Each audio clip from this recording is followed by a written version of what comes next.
So, I was gonna check out Ripshade's map, but he was just streaming it, and the reason I'm not gonna check it out is because I'm gonna hop in off stream, probably tomorrow or something like that, and actually help him copy it over like he wanted me to. But yeah. Okay, hold on. I'm about to go let him know that I'm actually live because, yeah. I'm back, and I just went live, but I have you muted because I'm live.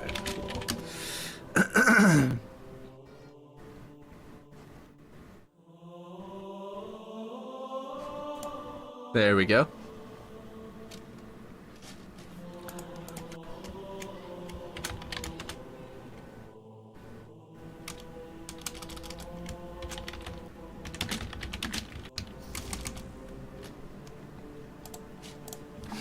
Let's see. Okay, so we're in the thing. What's going down? Got some good music. Nice. How's it going? Welcome everybody. Welcome. Okay. So last we left off, I was doing this stuff and I was going to build this building out. I threw this down. That's literally all I've done. Well, okay, I started scripting this thing, but it's not really done. I will show you what it does though. For now, it works. These side panels were part of trying to solve something. But like, it spins, does a little debug text, and it'll actually come around. It's pretty cool. But the problem is that projectile blockers don't block grenades all the time. And so, go right through it, blow them right up. And that's no good. So I've got to either figure out a way to like block grenades a little better. How's it going, Ripshade? And everyone else. Basically, I might have to just like either find another object, make them not spin, or maybe find a way that the grenades will work. Will not blow it up. You know what I mean? The other option is like I was trying this as a universal blocker here to see if that would block the damage from grenades as well. But apparently the explosions don't count as projectiles, so projectile blockers don't block them. And a couple of other things are involved in that. It's very strange, and not sure how to solve it just yet. Because they're destructible objects. I forgot to mention that. Because these are destructible objects by default, even though I switch them to phase, they still pop. They still get destroyed. You know, I still, if I come in here, they still shatter and everything like that. So that's the problem. I'm trying to figure out a way around that, and what do you call it? Projectile blockers works against bullets, and then whenever it hits the projectile blocker, I have it scripted to cause the rotation to happen, right? So that saves it from that. I'm hitting the universal blocker by mistake there, but yeah. And so it works and spins, and it's pretty cool. But like I said, it doesn't stop grenades. So one solution that I have, and why this one's not in a prefab right now, is that if I come down here, if I pull them out of prefabs and I turn on respawn, and I put timer as 0, and I do it again down here, then, not despawn, but respawn, and yeah, death/disturbed, right? Then, if I do destroy it, they'll shatter and then immediately replace themselves. The downside is, they still leave all these, like, broken pot pieces everywhere, so, like, they'll, like, shatter and then just sort of replace themselves. And the script will continue to work with them. It's great. The problem is that, yeah, you could just theoretically do this forever. And just sit here. You could literally get a gun turret and just sit here and do this all day long. And what do you call it? Dynamo grenade will just do this anyway, whenever you toss it there. And it'll shock toward it. I wonder actually if a dynamo grenade will go through a projectile blocker too. Worse than even a frag does. But you can see how it's just getting worse and worse and worse. And it's just this giant pile of rubble on the ground, so that's not going to work out too well. Let me go ahead and place some dynamo grenades to see how badly that works. How badly that applies to it. Let's see, equipment, grenade dispenser. I'll just put it down here. I'm here till I finish milk. Okay, sounds good.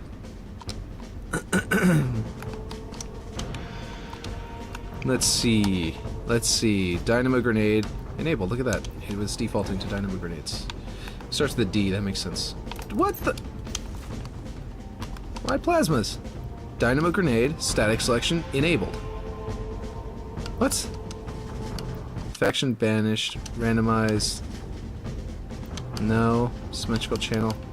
Okay, sure do love scam emails. Oh, what'd you get? Why is it doing this?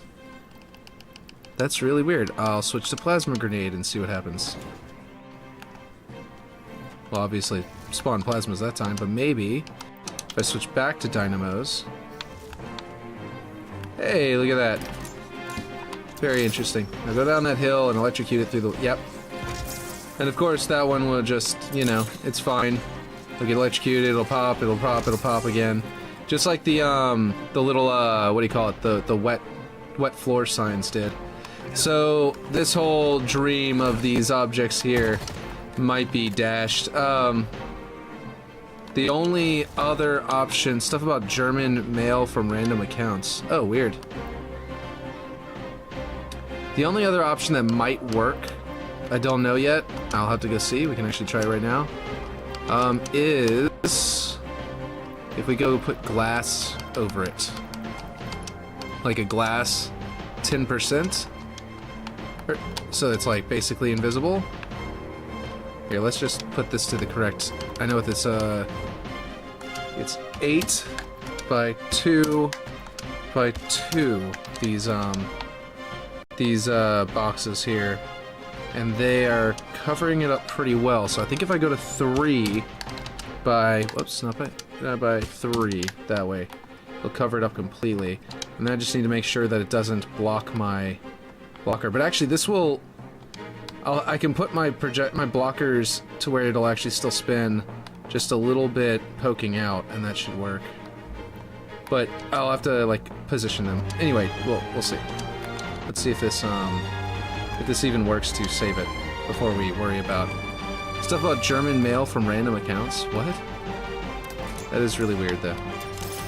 So let's see if that doesn't shock through the glass. Hey! Let's see if grenades go off. Well, that'll solve our problem. The only downside is that you won't be able to shoot through it. I mean, I have that universal blocker here too, but the glass will stop it from being shot through. So I'll just have to put like a roof section above it and below it that sort of make it look like the pole that's sort of going through it. Yeah, this will solve the problem. That'll work perfectly. Let me get rid of this piece. It still has the glass in there. It's just, you know, invisible. And we'll try one more time just to be sure. Breaks all the others, doesn't break the one in the middle. Very nice. And it still spins whenever you hit the collision box. Very nice. Okay. So now that means that... yeah, okay, so now I can make it a little different. Might be a little simpler. Because this thing... I really wish there was a blocker that was 3 by 2 by 8. But, let's see, projectile blockers. Let's see, here's a 4 by 4 by 4. That's way too big. If I do, see, this is the 8 by 2 by 2. This is the one I've got in there right now. 8 by 2 by 4 might work. If I do this, and then I make this the trigger, then I could have it poking through. Yeah, that might work. Especially if I'm going to put these sidewalls on there and stuff like that. It doesn't matter that it'll sort of block your bullet there, because it's just such a minute amount. And that can be my trigger. That works. Okay. I like that. So now I've got that settled. I wonder if grenades are going to hurt this thing and make it, like, deal damage to it and make the thing spin. Because I don't think they were just now. What's just happened? Oh, I grabbed the glass, I see. I meant to grab this piece, I think. Nope. Okay, well, one thing is I need to go back in here.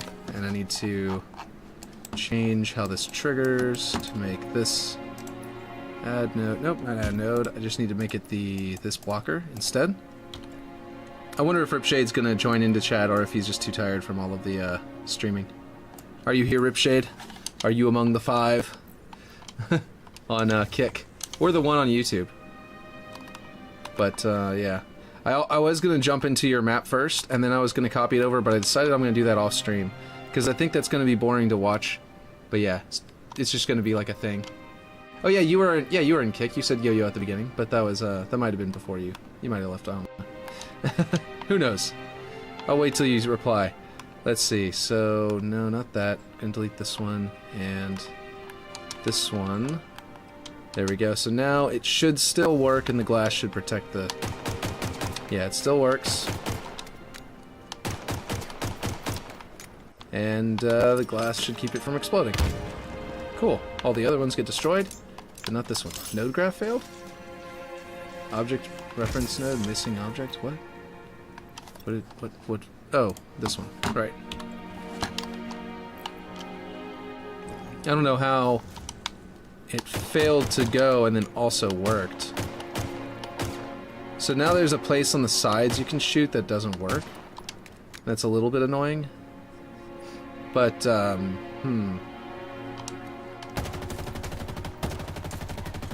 don't know if that's too big of a deal or not. But yeah. I think it looks pretty good. Yeah. I might, for example, be able to grab this and rotate it like... If I rotate it 10 degrees that way, will that make it worse or better with the whole dead zone that you can't shoot? It definitely will make it catch this side way easier, but this side will be have a dead zone.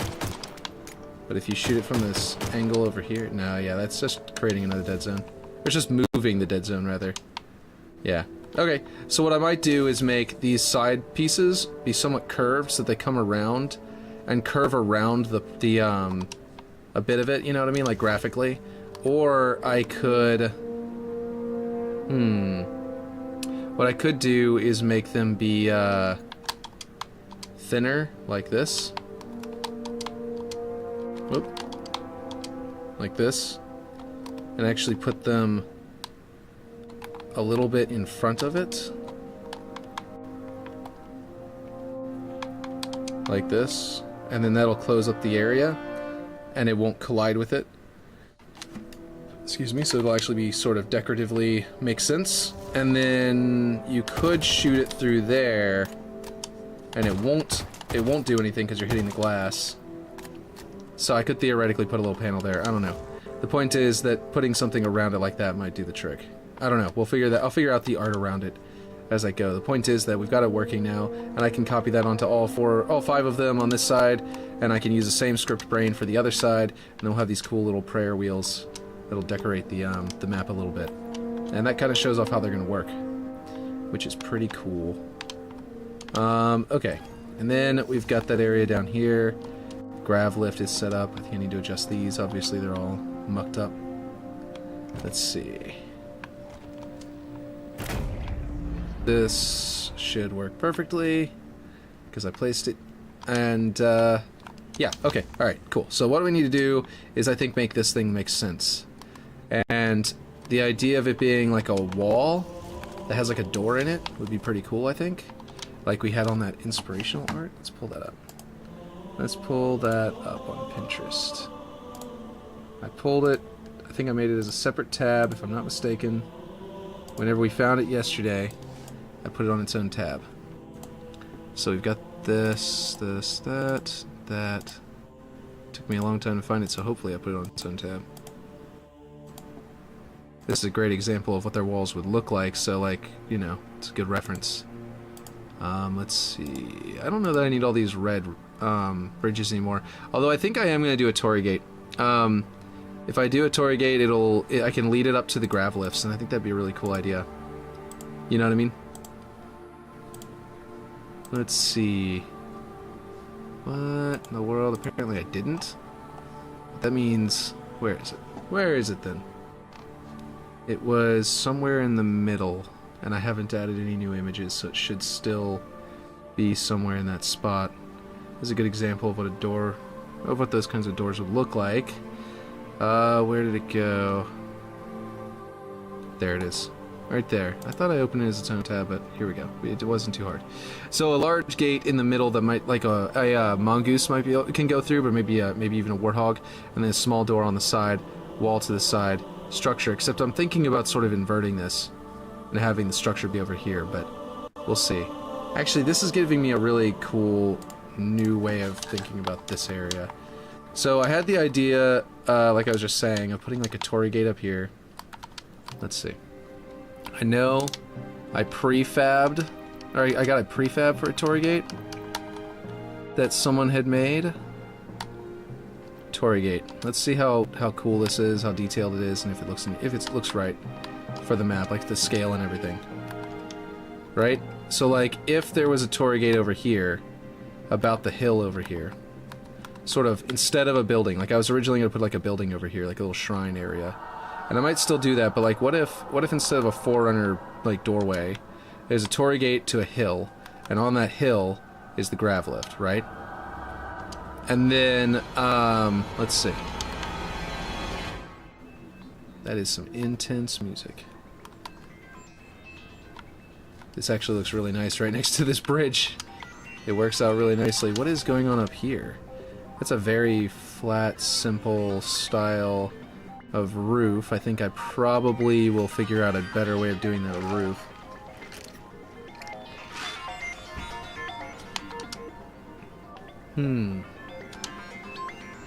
I like that they even have like the wedges, because that's what they do. They make a hole through the post. They put this, you know, column across into it, and then they hammer wooden wedges into the hole above it to sort of shim it, to wedge it in there and lock it in place. So no nails are used in making these, which is really cool. Let's see.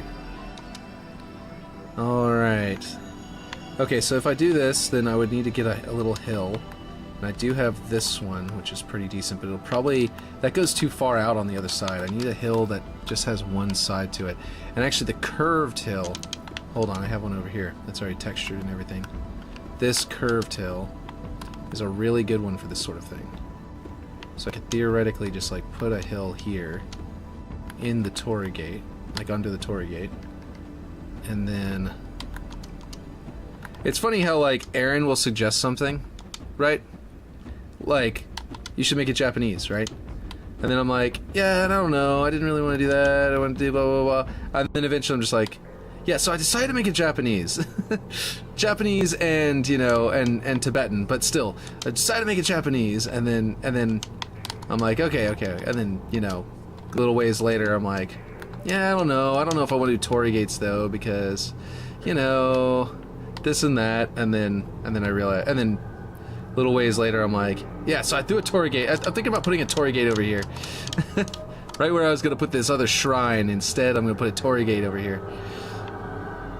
Okay, so a hill, and what I was thinking about doing was a hill into potentially a small hex column that would be mostly obscured.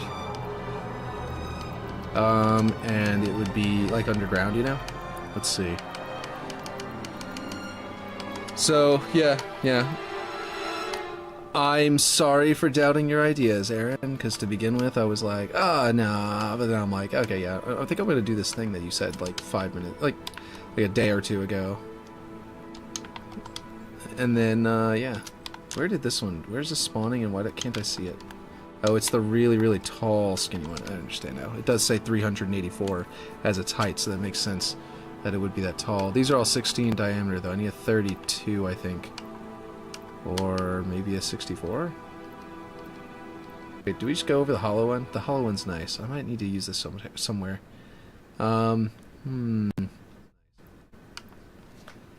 Actually, now I'm thinking of where to use it.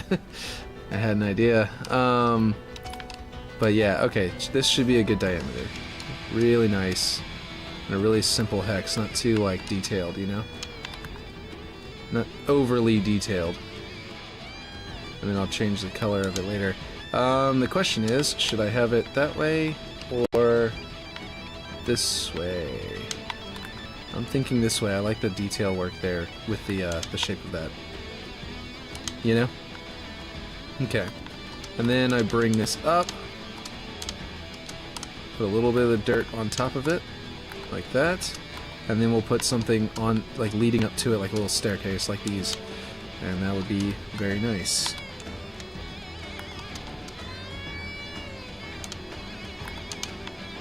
And actually, what I might do is think about this as a path, You know, I need to make a path here. So I'm thinking about making it to where maybe these are a little further over than I was originally going to put them. In which case I'd need to adjust this rock and make sure, and that actually throw you through the mist of the waterfall. So I don't know if that's necessarily a good idea or not, but I'd have to turn it. Or the other option is I grab this entire bridge and shift it to the right. But I wanted a way up on the left and the right of the bridge, basically. So you could go under the bridge or go over the bridge, and this is clearly not set up at all for that over here. There's not even remotely like a rock kind of jumping path over here yet. And then over here, I was hoping at the top it would be a simple one jump up kind of thing. And then over here it might be a jump and then a jump, or a jump clamber and then a jump, you know what I mean? So this rock is still that old placeholder one, so it's just sitting there. It'll probably go away completely. I don't know, not feeling this, to be honest. Yeah? Well, I know, but, you know, that's, yeah, I think you'll probably feel it whenever you get to the end. But let's see. Whenever I'm getting closer to the end of it. The question is... I also have the thought of potentially, maybe, shifting it to a more modern Japanese aesthetic, but maybe not this one. Maybe that's all to do with the Waterworks, the half full, you know, Waterworks half full. I was considering that. Kind of why I hopped out of it, other than burnout. I mean, here, I'll put it to you this way.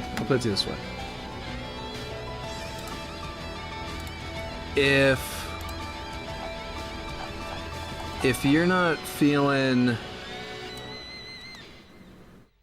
let's see, where is it?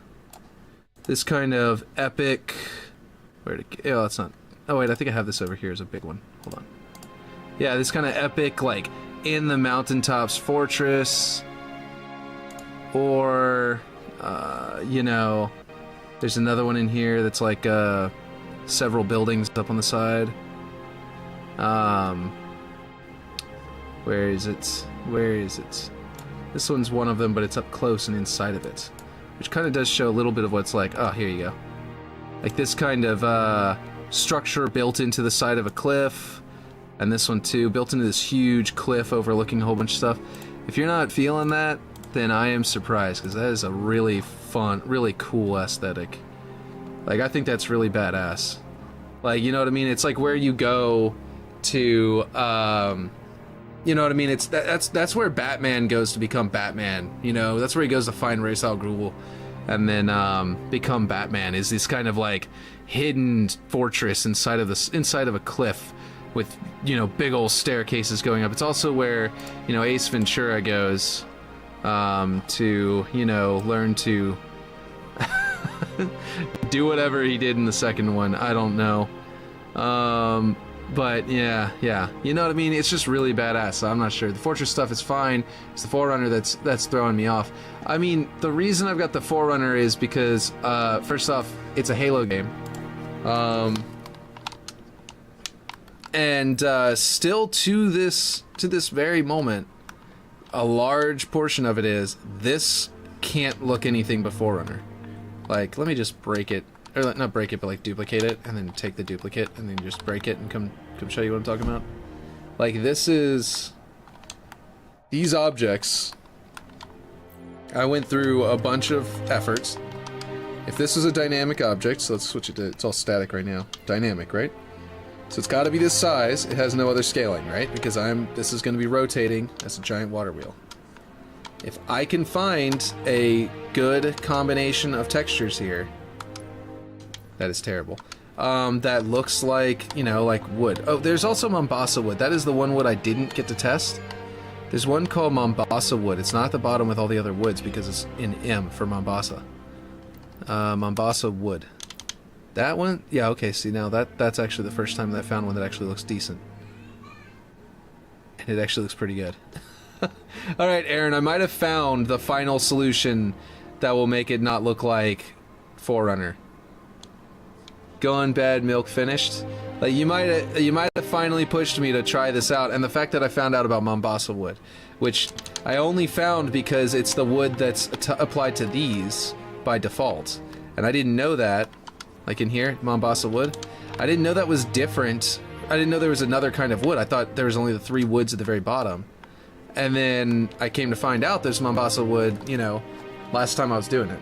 So again, Aaron, I keep on being like, I don't know, but I'm kind of stuck doing this because I this, or like, oh, I don't want to do Torii gates, or oh, I want to do. But no, you kind of keep on, you know, keeping persistent at it, and eventually I do come to find a way of doing what might be better. So like, if I do cut the Forerunner and make like old bridges, I just know that these bridges, that is the one thing that still is a question. And I'd have to probably make these like be UNSC, because I was planning on making the UNSC has now come to this ruin and made it a base, and they're running drills at it, right? So I was going to have some UNSC stuff here and there, like some, you know, rollout beds, you know, maybe a little bit of fencing along a ruined wall to make sure it doesn't collapse, you know, that sort of thing here and there. Like make it look like maybe they had to add some like fencing along this to make sure it doesn't like, you know, fall apart, you know, that kind of thing, or along this or something to that effect. And like, I was planning on doing that kind of stuff later as part of the arting process. So whenever I got to that point, and I've got this bits of UNSC everywhere, I could instead turn these into UNSC launchers and make them be a way that that they got up there. But the point is that that would be a working alternative. Another alternative would be, it would look more like the Tenrai universe if I use the UNSC. But like I could use, can you retexture these? These don't have textures, right? Yeah, no they don't. I could build a launcher looking thing that looks like Japanese. In fact, what if I take the idea of a Torii gate, right? Aaron, before you go to bed, tell me this. Does this sound dumb? And anyone else? What if I try to like, not literally this, don't be fooled by how bad this is gonna look, but take the concept of the way a Torii gate is built and invert it so that I can create effectively the launcher shape, right? But make it look like a Japanese, you know, style of like a sort of a high-tech Japanese launcher. So this feels like Tenrai, you know what I mean? So this whole world, this would feel like it was straight out of Tenrai by being here, you know what I mean? Does that make any sense? By the way, if I color this, like we already have, let's see, yeah, that works. Yeah, y'all think that sounds cool? If I color this blue, by the way, like 0.8, if I color this blue and then make it look like it's really worn, like weathered blue, I could do like 40. That is way too much. 20? No, we're gonna go with like 5 here. So it's got a little bit of a color shift because the paint's getting worn off. Or maybe it's been painted multiple times, one with a teal blue and one with a normal blue, one with a more standard blue, you know, that kind of thing. And then down here, oh, we want to do roughness at 0 because it's wet. This thing's going through the water the whole time, which means we need to get the scratches gone.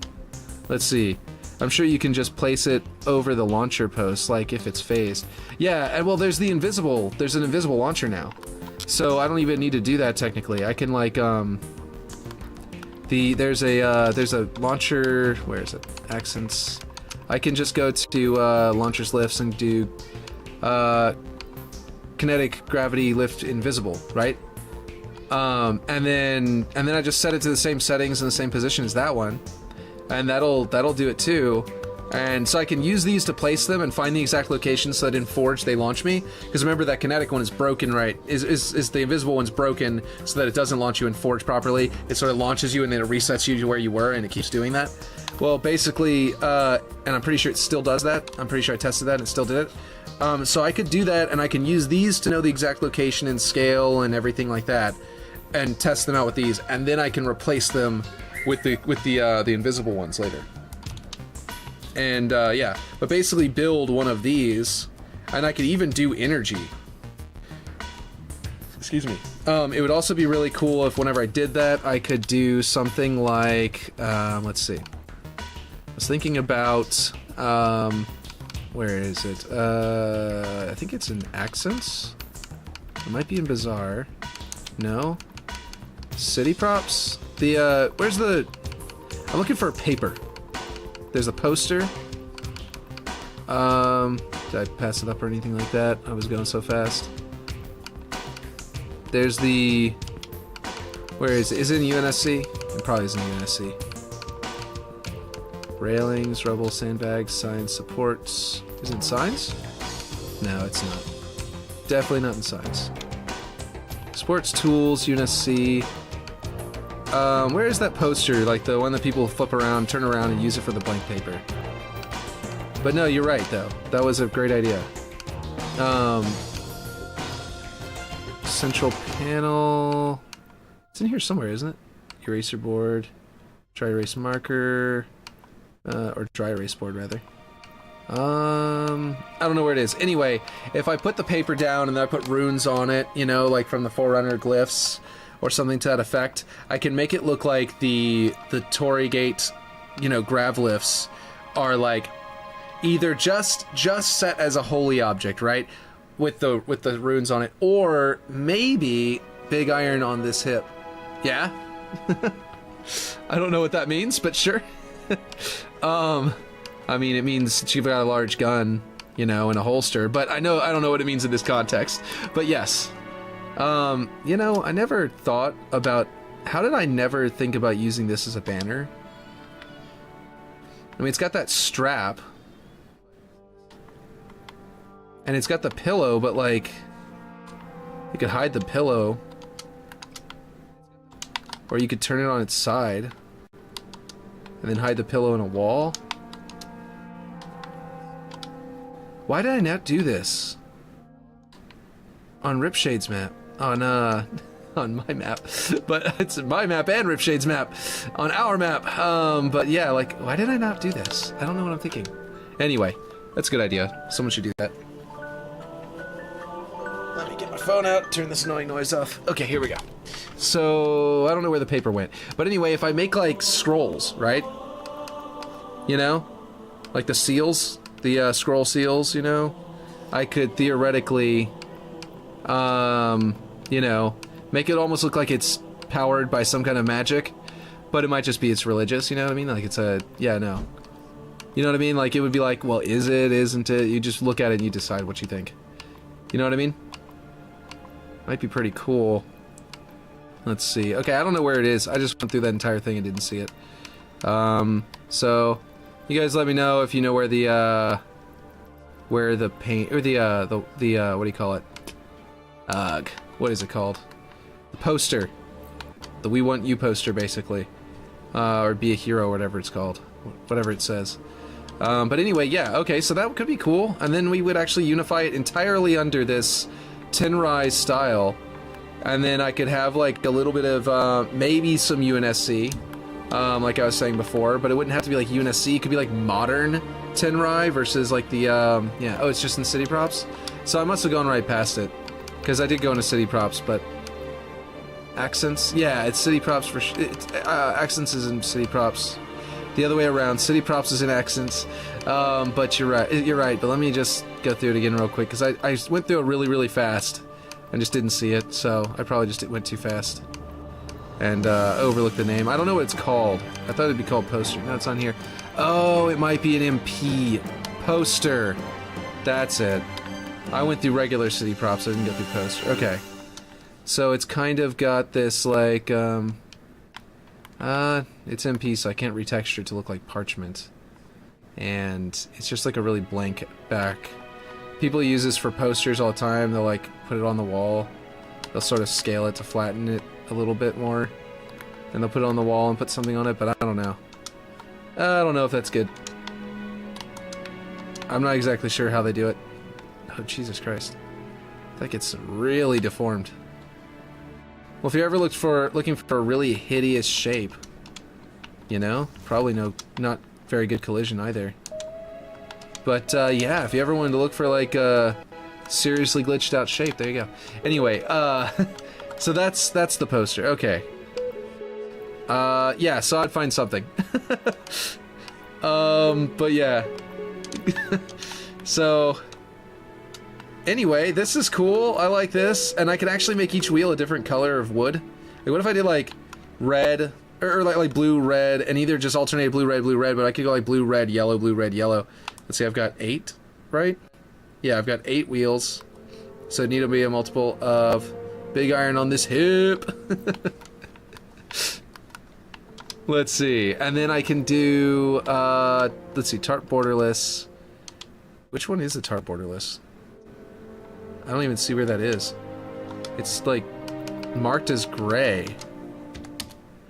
I don't even know where that was. Well, anyway, we'll just switch it to metal brass worn, and we'll do metal brass worn down here, because that should be the gold part. Oh, Jesus Christ. Nope, never mind. I would rather keep that texture. That looks like Forerunner, but it also doesn't look like Forerunner, and it's the same color I was going to do anyway. Looks good. Okay, that looks pretty good. Alright, this looks really weird still, but I'm going to probably just cap this off, because if I do the different color thing, it might look really weird in here because of all the Z-fighting. Before, it was fine. Because there's Z-fighting going on right there, but you can't even tell because it's the right color. They're the same color. But now I would have to, like... I could, like, adjust each one of them back below the one before it, and have the color alteration, you know? What do you guys think? Should I go the 4 team colors? Blue, red, green, yellow? And then blue, red, green, yellow again. They basically have a straight line blue, and then like a straight line red and straight line yellow. You know what I mean? Does that sound like a cool idea? Or do you think I should just do like blue for the river dragon? You know what I mean? Or red for like torii gates and bridges are usually considered. They're painted red for some kind of like spiritual purpose. Oh, these were hidden objects that I used to use for the bridges. That apparently that's the original. I had originally started by doing this, and they looked really bad, so I instead used this and built an actual, like, proper-looking good one out of multiple pieces. But yeah, but I don't need that anymore. Okay, so what do you guys think? Alternating colors, or nothing, or just this? I guess you know what I'll probably do. Let's see. Yeah, imagining a maroon red. Yeah, that'd be really cool. Let's see. Let's go with that. Okay, we're gonna go with Mombasa. Oh, I'm gonna select all of them and switch to the Mombasa wood first. And then I'm going to do the colors. Let's see. Where is Mombasa wood? Oh, that was it. The white even looks good. For other colors. Maybe a dark green or dark blue. Yeah, that'd be pretty cool for other colors. So... Mombasa wood, let's go with, so you're talking about like a really deep maroon, right? We're going to do 0.8, so it looks a little bit weathered, right? Because this thing's old. I'm going to go down and get rid of the scratches because it's very wet. You probably wouldn't even see the scratches. If anything, it'd start to get moldy. Speaking of, not grime, we need, why did my music just turn off this fast? Have I been streaming for that long that it should be turning off the music already? Don't know. Anyway, I guess I've been streaming for a while. But anyway, okay, let's see. And then we will do color spread 5 again, and that'll give us that very slight worn look on it. You know, that other color of paint needs to be like darker red, like blood red. Oh, it's gonna be darker also whenever I make it color or shiny. In fact, since it's so wet, I could even force this on, because if it's coming through the waterfall, it should look very, very wet, right? And if I force on the metalness layer, then that'll actually make it look very, very wet. I can do that and do this. I think I'm not muted. There we go. If I do a 1 on roughness, right? But then that's better, but almost too dark. Yeah, if I do 1 on roughness again.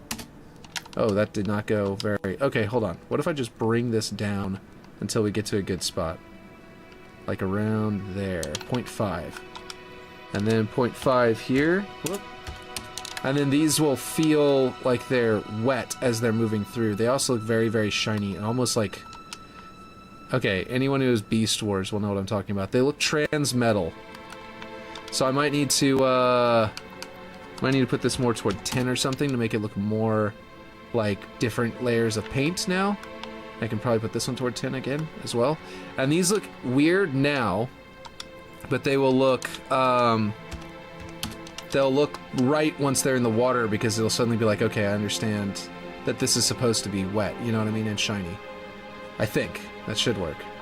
Oh, we should make the this tarp dark borderless one, which is that part. We should actually set it to a gold, to like a bronze or a gold or something, to match our bronze that we have elsewhere. Force on, but then like put the color spread to like 60 so it starts shifting green, so it look like it's all rusted. It's got a little bit of a purple shift in there too with this particular bronze.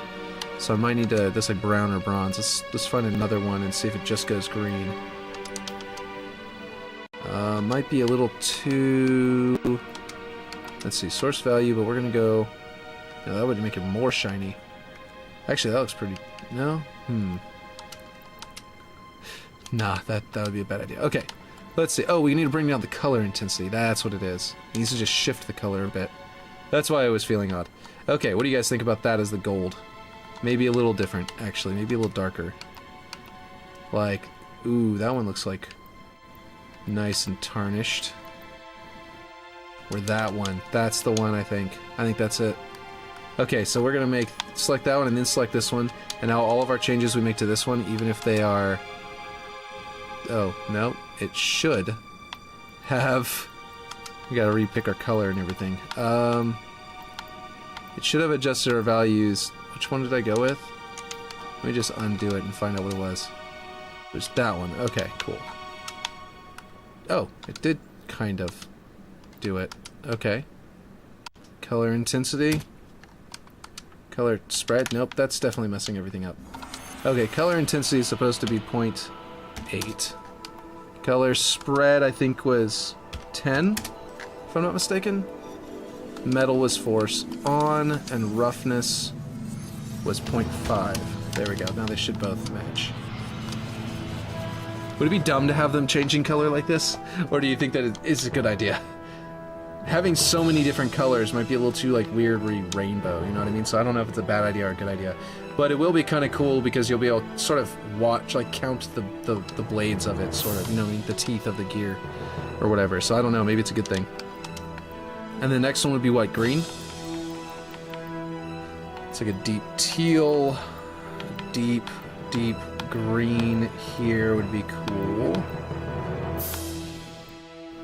Let's see. Either way, the red looks nice. Yeah, I like the red. I think the red is looking choice. Rather choice. Okay, I don't want it to look too yellow. This one is like almost right, but we haven't set the metalness yet, so I'm feeling like maybe just blue and red. Yeah, I'm thinking that might end up being the case.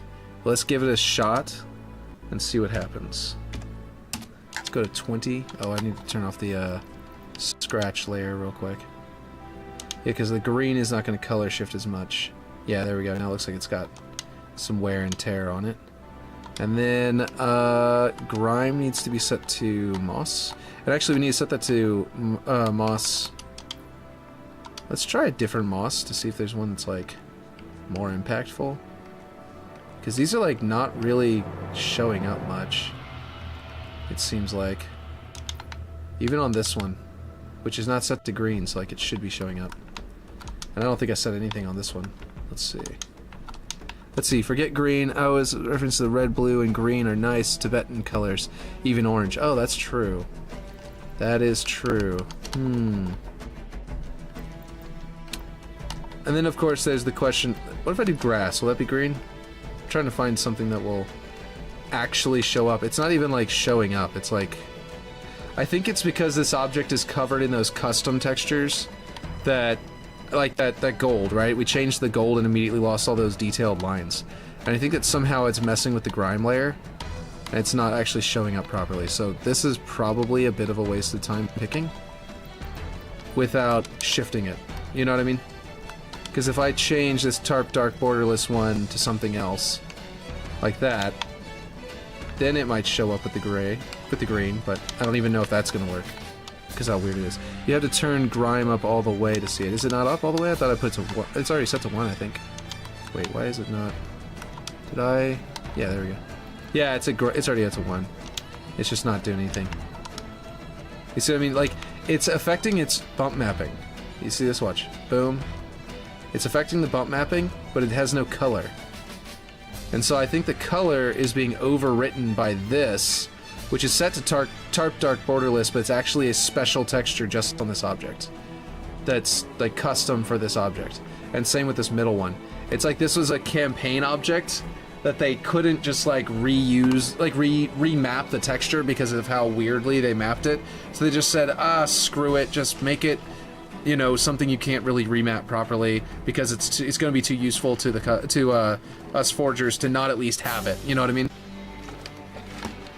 That's what I think it is. This is a mass. They were out of medium lids, so they brought me to a large. I'm pretty sure it contains the same amount of volume as my stomach, so I would completely displace my stomach acid by consuming that entire drink in like really, really quickly before I can digest it. Be terrible for me, I'm sure. That's why I'm going slow. Okay, let's see. We're gonna go with a yellow to see what yellow looks like. It'll look like brown, actually. Now that I think about it, yellow, you know, yellow is just dark brown, as I like to point out. But it's gonna look kind of golden, actually, because we're gonna put the forced metal to make it look like it's wet. And, well, it's not too golden. It's actually pretty nice, looks like.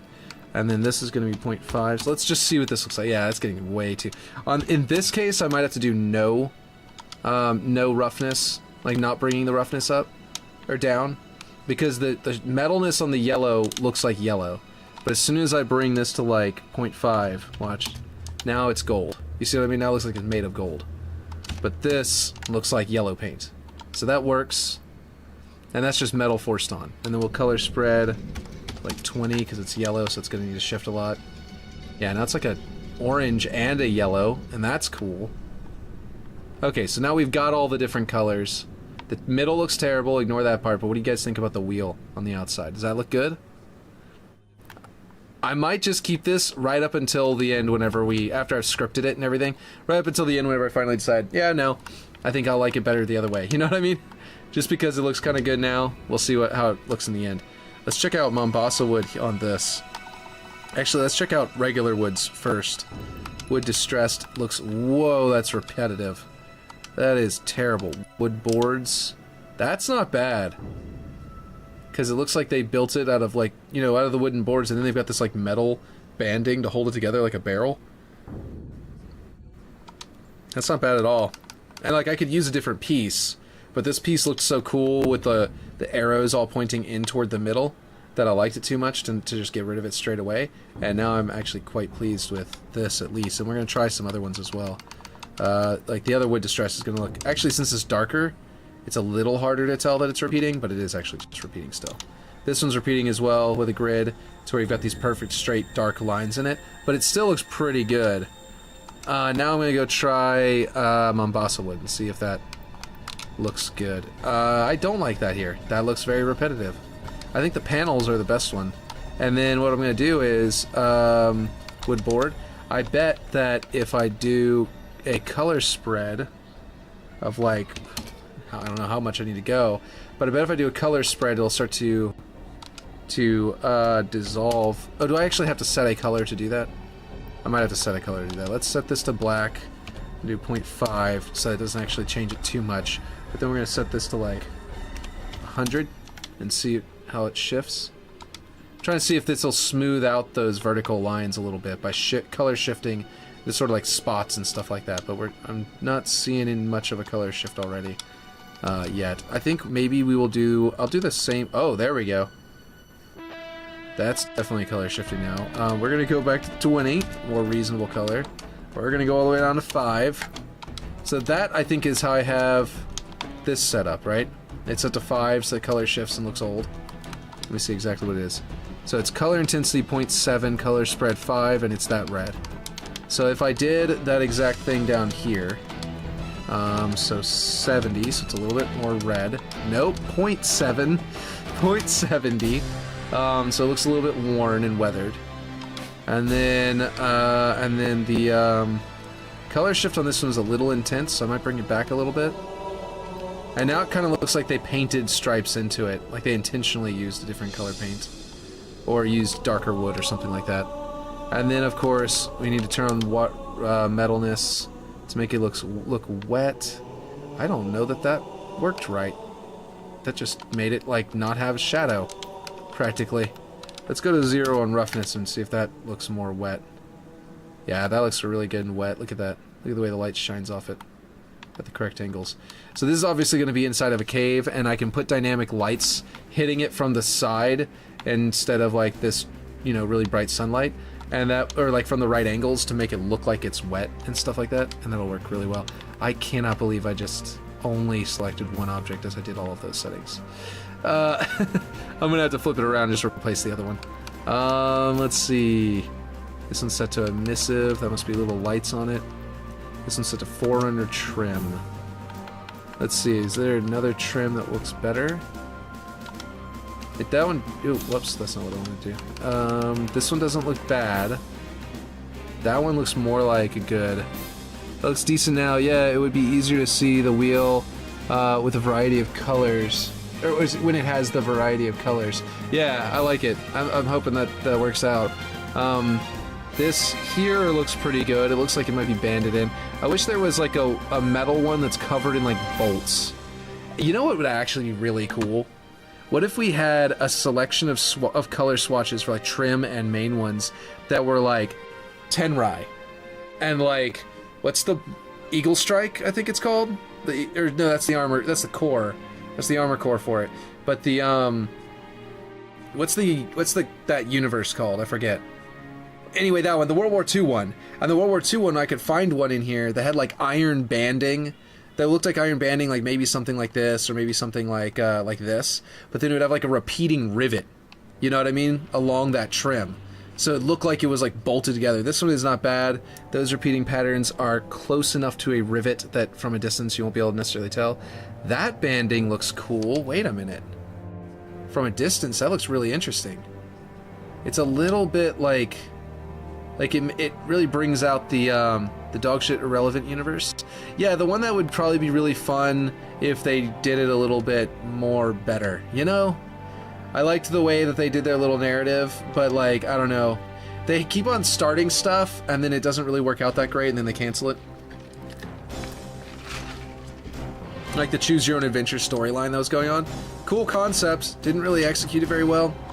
I think the writer was cool, had some spirit, but I don't know that he had the right way to do it.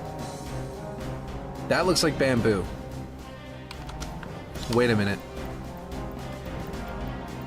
Old bamboo is a yellow brown. It's like a yellow brown like this. Let's go to this one, and then I think if I bring this down, it'll look more, yeah, there we go. That looks like bamboo banding. Might be cool. You've just described 343's entire writing team since 2012 in a nutshell. Yeah, 2010 actually, right? Didn't they start writing Halo 4 in 2010 technically? So yeah, I think you're right, but yeah. They need one good writer, like a Joseph Staten, Eric Nyland, someone like that to come in and do it right, you know? Let's see. I need grime up. Let's go see how grimy this gets. See, that's not color at all. Where's the color? Why is my color not appearing on any of this? Oh, wait, there it is. It's coloring from this angle. Bring up the scratches to full and see what it looks like. It's not shiny scratching, so it doesn't look convincing, but I don't know, maybe it is better to have it than to not. But yeah, try scaling up a tire with a rim on it. Ah, yeah. Let's do that. Let's see. Because even if that doesn't look good, like a hub or a tire or rim or something like that, even if we end up doing that and it doesn't look good, then it might look good as the cover for that middle piece, that big old opening in the middle. So like even if this looks best, or if I go with this, I can still, you know, other round pieces like that are going to be extremely useful. Excuse me. Where are the tires? I think they're in one of these. City Bazaar? Are they Bazaar? Yeah. Tire bald. Yeah. Look at that. Beautiful. What happens whenever you change this one's texture? Really? Oh my god. I had no idea. The tire itself, the bump mapping of the tire's tread is one of those, you know, tarp, dark, borderless textures, you know? One of those ones that's like a special texture, like we were talking about over there. Which means the tire actually transforms into whatever you need it to be whenever you get rid of it. It like actually alters it. That's crazy. Huh. Like if you want to make a well, this is a great one to use. And then just hide this crappy part where the texture gets all messed up with like a wooden paneling, you know? Like some kind of wood that wraps around it. A well on this map would actually make a lot of sense. Looked like the ring well. Yeah. Yeah, exactly. I think I'm gonna put this on the map. I think I'm gonna find somewhere to put a water well, like maybe over here, and it can just be like, oh no, I'm gonna put it on the castle side. It's gonna be part of how I reproduce this, right? Without it being an exact replica of the rocks that are on here. If I put a water well and then some ruins that fell from the castle up higher and stuff like that, and it has like a little bit of a roof that's like partially destroyed, I can effectively do the exact same thing as this mechanically, right? Like blockout wise. But then, so that it becomes balanced, but it doesn't have to be exactly the same thing, just mostly the same. Where's my guy? There's my guy. That's a cool... I did not know this about tires, but we just found something. We discovered something. Yeah, that's actually about the right size. Because now a Spartan can get lost in the well. And then I wonder how it would look if I made it really tall and only showed the very top. Because that means it's going to stretch. These areas that are messed up and stretching the texture will stretch more. And it might actually... end up, like if it stretches vertically, it might end up stretching how it wraps and clean that up on the edge, but I don't know if that's actually going to work or not. Yeah, now it's just getting worse and worse. That is a really interesting shape on the inside, though. It looks like it's inverting the bump mapping. Y'all see that? Like the rocks are... they're concave here. It's like it's going in instead of poking out. That's so weird. Okay, well, anyway. Yeah, let's get back to... I'll just put this back to a normal well-looking thing, which looks halfway decent. I'll put the border around it whenever I get around to it, and we will go back to doing other pieces. I might still use that tire over here, the bald tire. I just wanted to try some things. Yeah, see, that one's got the bolts. So is that one of the reasons you were thinking about me using it? Was because I can get, like, the iron banding with the bolts in it? Because, like, this... could actually have bolts on it and make it look like a nice shape to it, you know what I mean? And I can actually make it scaled to fit just inside of that, so it looks like an attachment point. And then I could put a giant shaft through that middle hole. Let's see if I can make this a little deeper so that it has more texture to it. Feels very much like a tire right now, but if I change the textures, we'll get it to not look like that. Okay, so tarp, dark, borderless, is this the entire thing? Oh no, it's the whole thing. Okay, stonework, let's see. Let's find wood. Wood distressed. Isn't too bad. Wood boards. Actually, that looks good. That actually doesn't stretch. What? Doesn't even stretch. Obviously, it's wood on the iron tire, like the bolts, so that's not gonna work. But it's good. Okay, let's see. This is just the tire with treads, right? Still. And this is a tire with treads and there's no bolts in this one. And then this one's just the wheel without the thing. So, what I'm thinking is that if I scale this one up, if I want the bolts, but I don't want, you know, it to look like wood, I could theoretically scale this up to cover this portion of the tire and just use the rest of it. Whoops, that's not what I want to do. There we go. I switched to 16 scaling. And then I can put this inside of here. In which case I can flatten this one again. And then bring the other one out. Oh, the wrong way. And make that one be the one that's more rounded. You know what I mean? More depth to this piece. And then bring that in there.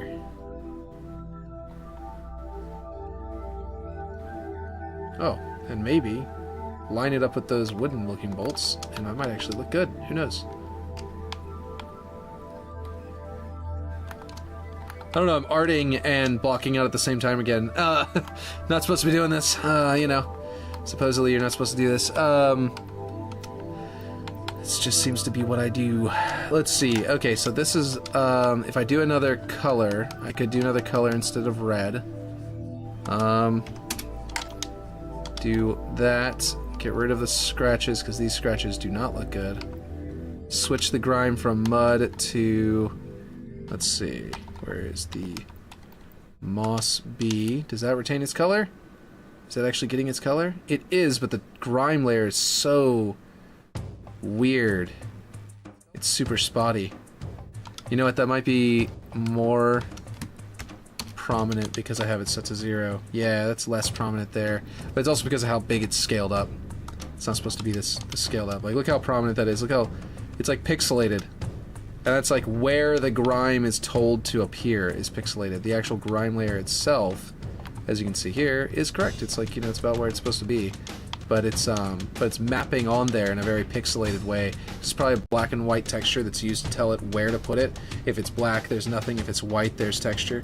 And then that's how they do it, to where it's like partially transparent somewhere and better in some areas by putting grays and stuff on that texture. And then so they use that map, they map it around the entire object, and then they paint this over the white basically with a shader. And that is not looking very good here. I don't know. Maybe I shouldn't do this. Who knows? If I do 0.7, ooh, that's way brighter. If it's bright enough, you can't actually tell as easily, because it was mainly because it was dark. So yeah, let me go to a brighter one. Let me switch it. Let me try to do the red again. 0.7, right? And the color spread was what? What was it? 5? Is that right? What is it? Oh, 4? Oh, that's right, I brought this one down because it was so big. But this one needs to be... Oh, this one's brighter because I did this to 0. But it doesn't have the metalness on. Okay, there we go. So now it should match a little better, and it has like a sort of... It doesn't lose its treads like the other one does. I don't know. It doesn't look bad from a distance. If I was looking at this turning from really far away, it wouldn't be bad. But you're gonna be, like, here. Yeah, that's not too bad. Probably be able to see it from, like, this distance. Is this the old center? I think it is. Yeah, this is where the objects all used to be. They were off by 26.01, and I had to shift them all over. So I can finally delete this because I'm pretty sure I've got everything shifted over correctly. I had left it there in case I had other objects that I missed, and I'd need to move over. Okay, so this side won't have it at all. So, and this definitely looks way better than the other side, at least. Okay, and then I'm thinking that this one's blank. That's weird. I've not actually seen any of them actually use blank before. Let's see. Where is... Let me check metal brass. Metal brass worn. Way too weirdly bright. And repeating. Can't do that one. Okay, metal brushed is going to be simpler, which means it's going to end up coming out better as far as that is concerned. And then I can set to this. And then I can give it... What was it? Like a 0.8 I was giving it before? And then like on and... Was that what I was doing? I don't remember what I was doing. What was it? Did I not change the color here? Did I only do it on this one? Yeah, there it is. Okay. It says this gold, 0.6, 60. Let's see. It was this one. And it was 0.6. And it was 60 here. Let's see if that comes out like right. Ooh, that looks terribly green. Okay, that's no good. And obviously this, I think it was 0.95. Why is it not typing? 95? Oh, there it goes. That was weird. I must have hit some weird key that made it not work properly anymore. So that looks a little interesting. Don't know if I'm going to do, if this is going to be the final version of this art out. That's kind of interesting. I mean, that repeating pattern. Let's see, looked like the ring well. Oh yeah. You said that earlier, and I was just reading it again. But this kind of bulging pattern here, that is, I think, entirely normal mapping. It's not actual 3D model polygons. It's just a projection. Would be really interesting, like, inside of something. You know what I mean? It kind of looks like, if you could somehow invert this, it would almost look like a that kind of drum. You know what I'm talking about? I don't remember what it's called. But anyway, I was just admiring that. But bring this over here. Oh right, I need to copy the whole thing. So this tire as well, and see how that turns out. Let me just copy them both. It's a thing. You know, it's a prefab. And then delete this one. Okay. Let's do that. What's his name? Unique. Unique did a really cool thing with a tire, where he made the tire emissive, and it was like he used it to make the lines, like the dotted lines around the circle, where he made it emissive, and he made it just barely clip through up above the ground, and it, because of the way the polygons were curved, because they're obviously all flat, a bunch of repeating flat polygons that imitate a curve, right? They're not really curved, right? Like that, you know? And what they did was, somehow by doing this, it created like a really interesting, like, it created a dotted line, basically, around a round street. And it went all the way around with one object. It was amazing. It was such a masterful use of the stuff. So apparently I've got to do, I was going to set it to this gold because it looks more worn. Do y'all think I should just set it back to this? Or do y'all think I should make it the more weathered looking one? What do you guys think? The regular gold does look really nice. I don't necessarily have to change it. I think this color gold, this other color gold, is just more weathered looking. You know what I mean? Like, this is a little bit of a tarnish to it. But it's not, you know, it's been constantly in the water, you know, it would kind of tarnish and it would kind of get all nasty. Almost turn silver over time in appearance. Or just the other way around, silver turns to looking gold. I don't remember. Anyway, the point is, it's the same texture on all of these, so I can do it all at the same time. So if I do want to go with that one, then I can do that. I thought. Apparently I changed the color on one of them. Oh, I changed the color on the other red one, didn't I? What did I just do? Oh my god. Something horrible has happened. Okay. I don't know what I just did, but I messed everything up. It's 0.6. Color spread is, what was it? It's like something ridiculous, like 60 or something, wasn't it? And then metal was on. Roughness was 0.5. Is that right? Let me grab this one and see what it was doing. Must have done something wrong. 0.95. Right. 0.6, 60 source value, and 0.95. And it is that one. Okay. So I almost had it right, but was still wrong. 660, just source value, and 0.95. And then, did I get the grind value on everything? Yeah, apparently I turned that off to 0. Okay, cool. Alright. This thing got all messed up. Let me go do it again. Nope. Please bring it this way. There we go. What do you guys think of that as the middle of the wheel? Does that look good or terrible? A big, sort of like golden or brass, you know, piece in the middle. And then, of course, a giant rod, and then, like, you know, a big old support structure that's holding it up. Start connecting it in, and then it would turn and turn and turn.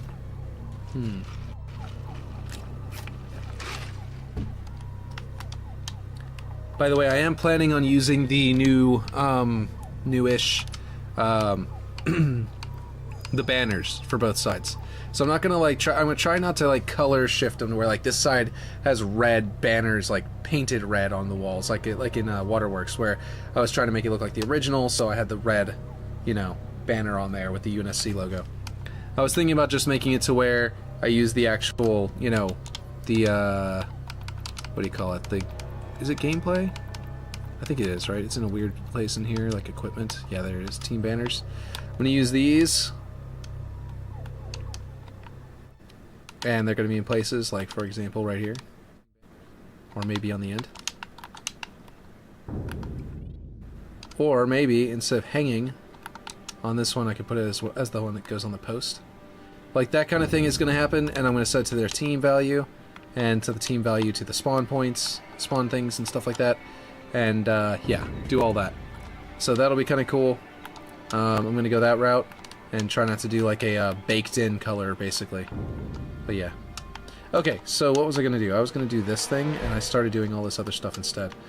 But we did just figure out that I finally got around the one thing, the one object that works for this spot, is now able to be colored to look like proper wood and stuff like that, so this works. This actually works. And we can shift now toward... Oh, right. Almost forgot that I only did this... I did this one wrong. There we go. Hey, whenever it's not... Whoops. Whenever it's not directly in the light, it actually does look green. So I think that once I get it inside the cave, instead of being directly in the sunlight, it'll stop shifting, because the sunlight is sort of shifting everything a little bit orange. So that might be why. It's sort of set to shift things orange so that this, you know, everything out here looks right. Like it's sunset. And yeah, that's gonna be cool.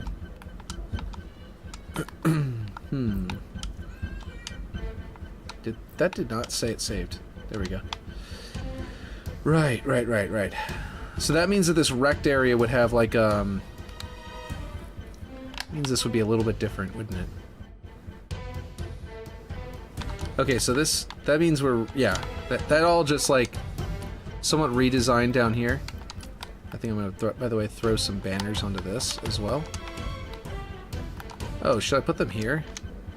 And then put the text scrolls like make these a little lower down so that I have them up there, or should I put them here above the door? Maybe right here. Like after I get it blocked out a little more and I know what the area above this looks like.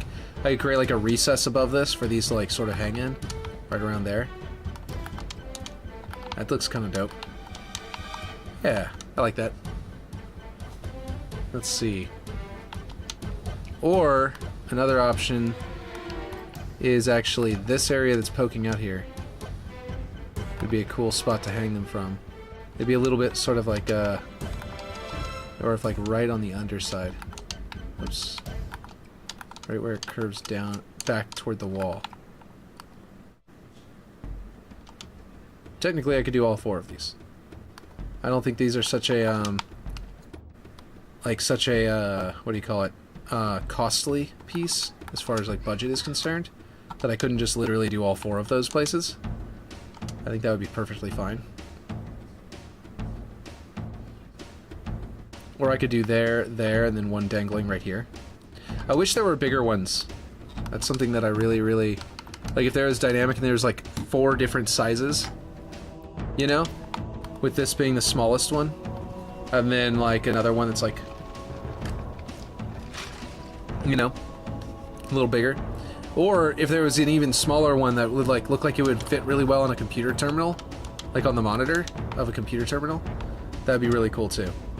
But yeah, actually that would be really cool, because you could, if there was a computer terminal that could do a team logo on it, then you could flip the switch and you'd replace the monitor of the terminal with the other team, and you could like have like an area that you fight over on your map that's like a dynamic spot. You'd flip the terminal, it would flip that, it would delete all the flags in the area and replace them with your team, and then like something would happen there as a result. Like, I don't know, like it could give like shield regeneration to your no, nothing that major and like impactful, but something interesting could happen as a result of all of that, and I think that'd be really dope. It'd be something somewhat subtle. Maybe like if your team is moving through that area, they move a little bit faster, or could jump a little bit higher, or something like that. Something really small, not major impact on the gameplay, but just enough to be something you would actually want to fight over that switch a little bit, and just run over there and hit that button. You know what I mean? That might actually be a really cool mechanic. Like that could be in a really, like in a special weird game mode, it could be something really crazy. But in like an actual map where you've got it as set to Slayer, right? You could literally just do a really subtle thing like movement speed or something like that, and the whole thing would be and it would like completely make it look really cool, make the area work. You know, it just work really cool. I think. I don't know. Might do that sometime. Who knows? But if you guys, like I always say, if you want to steal the idea, go ahead. Let's see. If I ever talk about something on stream and then you beat me to it, that's fine, because I won't hold it against you. Let's see. This is the one I'm trying to get. I might need to find a way to get this picture to be bigger. I'm trying to go like after this kind of thing. Do you guys think that keeping it exactly like that with the large one on the outside? Yeah, I think that's probably for the best. If I go like a large door over here, and then, how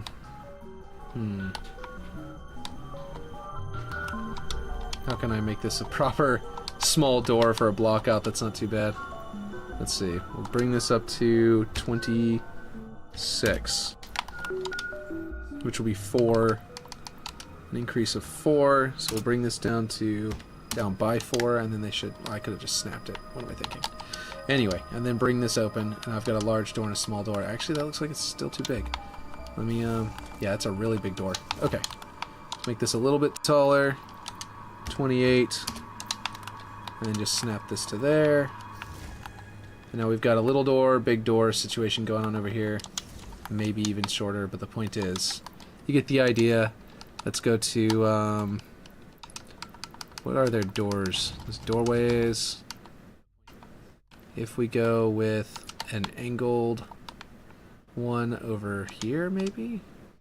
Or should the angled one be the smaller one? You know what I mean? I'm thinking that we want an angle, one to stick out a little bit. Theirs don't do that. Maybe I don't, maybe, you know, like in the inspiration, it doesn't really do that. They do have vertical columns, though, and sort of like a division between the two doors, so you would have to like sort of pick which way you're going through, which is actually good. That's one of the things that like I look at and immediately thought it would look really good for like a block out. But basically, I think I would need to. What happened to my music? Time must be passing faster than I'm expecting, because like I keep on feeling like the music is turning off too early, like way earlier than it normally does. Do I still have Ripshade's stream open, and he was hosting me, so it basically just had my stream open twice, and I wasn't meaning to. Okay, let's see.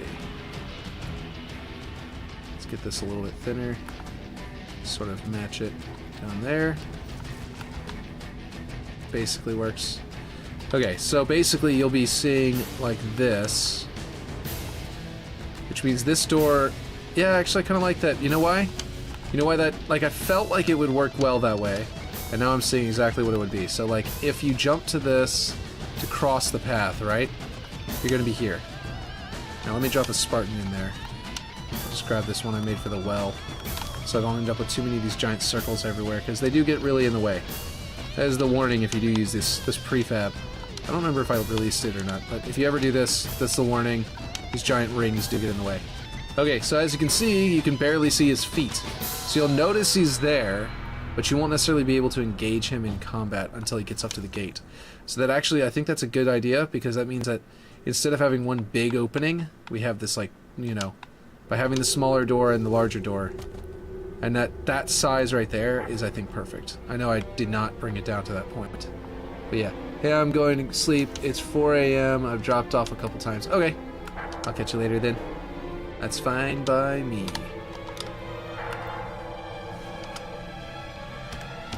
And I appreciate you always hanging out and pushing me to keep doing this, because I definitely like this more. I'm like getting more and more, you know, into this idea than the way I was doing it before. So I like that. And now we got a proper, you know, deep doorway. And actually, because that's so far back now, it's blocking his feet off completely to where you'll only see him if you're up here. But actually, that means that you could engage with him back here, but only with a ranged weapon. And he's got plenty of room to sort of cut line of sight from you by just moving to the side. So I think that's a good thing, because it allows them it allows you to engage with them, where you could toss grenades down here, right? That's the main thing, right? Like you're gonna be able to toss grenades and like get that guy really easy. But the beauty of this is that you either have to choose to go down there to engage with him in combat, or you have to wait for him, and and then he'll be able to decide his path. And because this is sort of a tight corridor that doesn't have a whole lot going on down here, it's good to be able to choose how you engage the enemy in this tight little corridor. But I do think that it'd be cool to be able to jump over this if you've got repulsor or grapple shot. So that would be a really dope little path. I think that means I need to check my inspiration piece again and see how that would work out. Because what that looks like, realistically, like if I did this exactly, then you'd be getting onto this balcony and then trying to jump and clamber and go over that balcony. So I don't think I want to do this exactly. But, it wouldn't get rained on either anyway. I mean, you would want some kind of protection against the waterfall, the spray from the waterfall. But this area would be mostly underneath the cliff, so you wouldn't need this anyway. Oh, that would be kind of cool. I forget what these are. I don't actually remember at all what these are, which is really weird. I know they're little shrines. I forget. Are they shrines to yokai? You guys know what these are? Let me know if you know what these are. I think they're little shrines to yokai, little spirits. But I'm not 100% certain. But yeah, I do like the idea of these. You know, they kind of protrude out and they have a little blocker, so you can't go through them. But maybe you could hop through them. So like if I position them to where you could jump through, but you can't just walk. So you have to like, you know, you have to be mindful of how you're moving. Might be a good idea, or might get annoying for players, so I might not do that, but we'll see. I'll block it out and then we'll see if it's actually worth it, but I'm not trying to copy this exactly, is what I'm saying. So this gate will be there, and then there would be a little there'd be the grav lift back there launching you up, which means that maybe the way I'll do it to get up onto the cliff above it would actually be a little different than what we ended up doing, right? Like we were talking about a building being off on the side, so if I've changed that to where the building's not off on the side anymore exactly, then that would mean that like the wall would come this way, right? Would continue that way, and this one would probably not even be that far. It'd probably be more like a 10, more like this, you know? And then this would just be straight wall, right? And then this would be like the gatehouse style structure. So this stuff would all need to repeat. But actually, let's get a snapping point ready. I'm thinking that literally just the thickness of this wall would be probably perfect for the gatehouse, and then I'm going to need another one of these. Like that. Bum, bum, bum, bum. Gosh, Assault on the Control Room is just such a good... And, you know, Two Betrayals. Amazing levels. Just so good. Anyway, so this song is just like immediately hits with that. I think I might want to center this actually. So what I probably will do is actually... Oh, that's not what I meant to do. I think I like the idea of this wall actually serving to give you a very small area to hide behind if someone's coming down the ramp and you don't have health and you're trying to give yourself a second to recharge your shields and jump back out to engage them. That's probably important to have something like that, so that'll be good. This also might be a cool idea. If I want to make this slightly ruined, I could have a part of the rock that sort of fell, right? So like a boulder here. That would actually be like, oh, that's not supposed to be there because this wall's supposed to keep you out, but a Spartan can jump on it and jump right up and clamber over the wall. You know what I mean? And that might allow you to like have one more route. You can kind of hop over and go in without needing a grapple shot. So you'd have 1, 2, 3 different options. You know what I mean? But then we're gonna have, let me undo that actually, because I'm thinking about where I want to put this. That was the original path, as you can see. So if I wanted to go back to retaining that original path sort of thing, I could put the grav lift here on a hill with a torii gate, and then like with a torii gate style thing again, where like there's another hill and then another area where they sort of have like a shrine set up, and the inverted torii gate style we were talking about before. Not this, terrible looking, just disgusting, awful. But the point is that like this one flipped, not just flipped over, but a good looking one, you know, and set up to look like a cool torii gate would be pretty dope. Yeah, this is pretty cool. Okay, so this would have a roof. Okay, so if I did the roof right there, I would need to put like a, let me see. So the wall, I don't know how I'm going to do these roofs yet. I could just continue doing this style, but build a new smaller roof, or use the original small tiny one, or build another one that's like it. The point is that I've got this roof here. I'll probably just try this one, and then maybe do a couple of them next to each other. Just at least for the block out, if nothing else. Okay. Yeah, that's not bad. This one doesn't curve. That's the thing about it. It curves at the corners, but it doesn't really curve at the top here. Okay, but anyway. If I go like that, and I go again, and I go again, and I go again, that is about the whole thing. It's a lot of pieces, but it's not a lot that are like, it's not the end of the world amount. You know what I mean? It's actually pretty tame, to be honest. Let's see. And it adds, by doing this with the repeating, it actually has all the support beams it would need. And it has this cool part where it's like dangling down in the front, which is also a very typical... Oh, I can't do that many objects. Too many objects selected. Okay. And then that put that one there. Let's see if I can get it over here. Okay, hold on. That didn't do it right. Let me select... Let me do it like this. Where is the... Oh boy, it's all the way over there, isn't it? Okay, well... I think that might be right, but basically bring it up. Right? So if I had a double roof like that, that might not be enough. I would have to probably make it taller. Yeah. And then, do that 2 more times. Okay, so I definitely have to make like customized ones that the correct size and everything to match into to bring them into the wall like that. And of course I've got to adjust that rock so like where it's actually going to end there is not exactly correct right now anyway. But if I bring this down and grab this one's Z coordinate, where does it end up on this wall? That's what I want to know.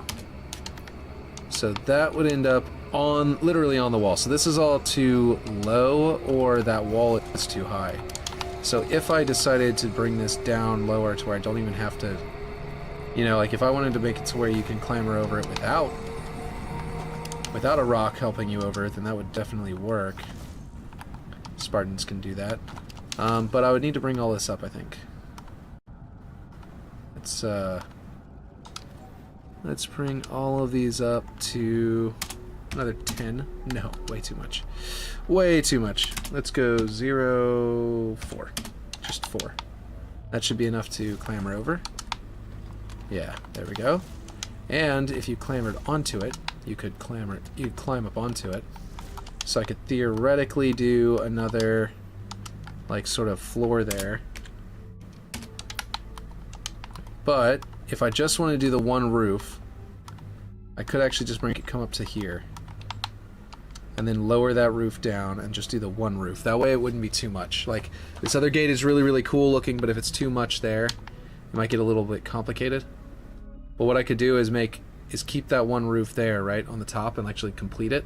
And then make it to where you could, like, repulsor up onto a ledge here, and, like, repulsor up onto this one or something like that. I'm not sure exactly. But I was thinking that this roof could be how we get up there. Not exactly certain. Maybe I would need to do double roof.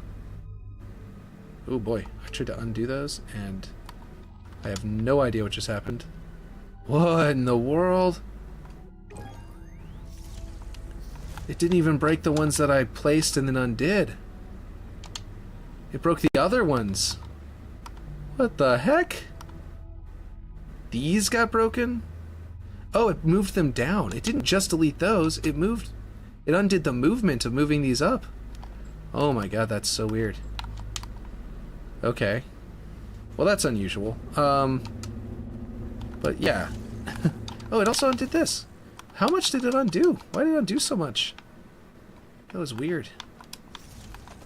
Actually, one possibility, now that I'm having to redo it, I just thought of something. What if you can get on this wall and there's a doorway right here to go inside of this little thing? It has like little windows, little gatehouse kind of thing. And on the back, we have a little staircase going up to it right here. What about that? Oh, never mind. I thought there was a new message. That was just Aaron's message again. Okay, let's see. So what if... thought I had missed something. Alright, so what if I put some floors in here? Let's see, there's another floor up here. Let's go with this one. Grab our regular floor pieces.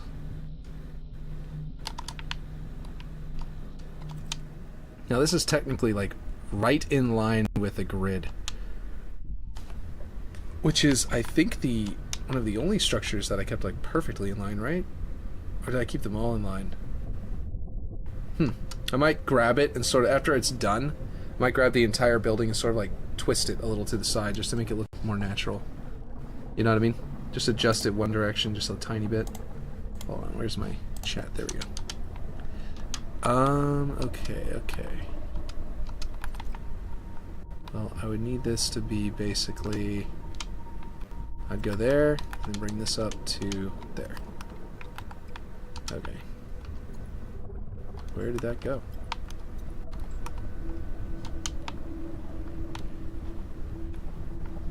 Ah. Top to bottom. Come on, man. I'm trying to get you to... No!